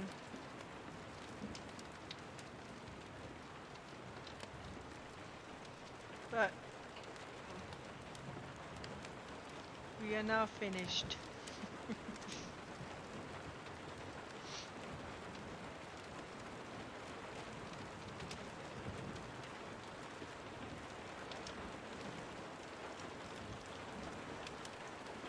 I hope you've enjoyed it. It has been... I actually quite enjoyed the book.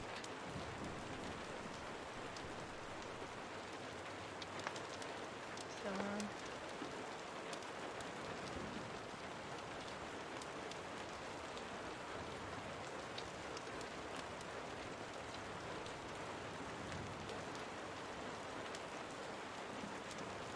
no. Question. No, she did not. But it is time for me to end the stream. So we are gonna raid Maplinator. Please give him some follows. When you're pressing a button, that's He's a different doing direction to the direction awesome that you're content. moving. It's hard. Thank It you is hard. guys for now. Thank you so much for the follows, for your support, for the host. What's the Love you saving block? guys. See ya. That little block should come back shortly. A little block.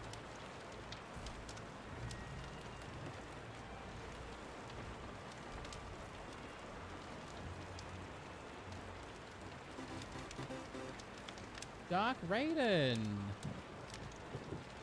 There's come a Raiden.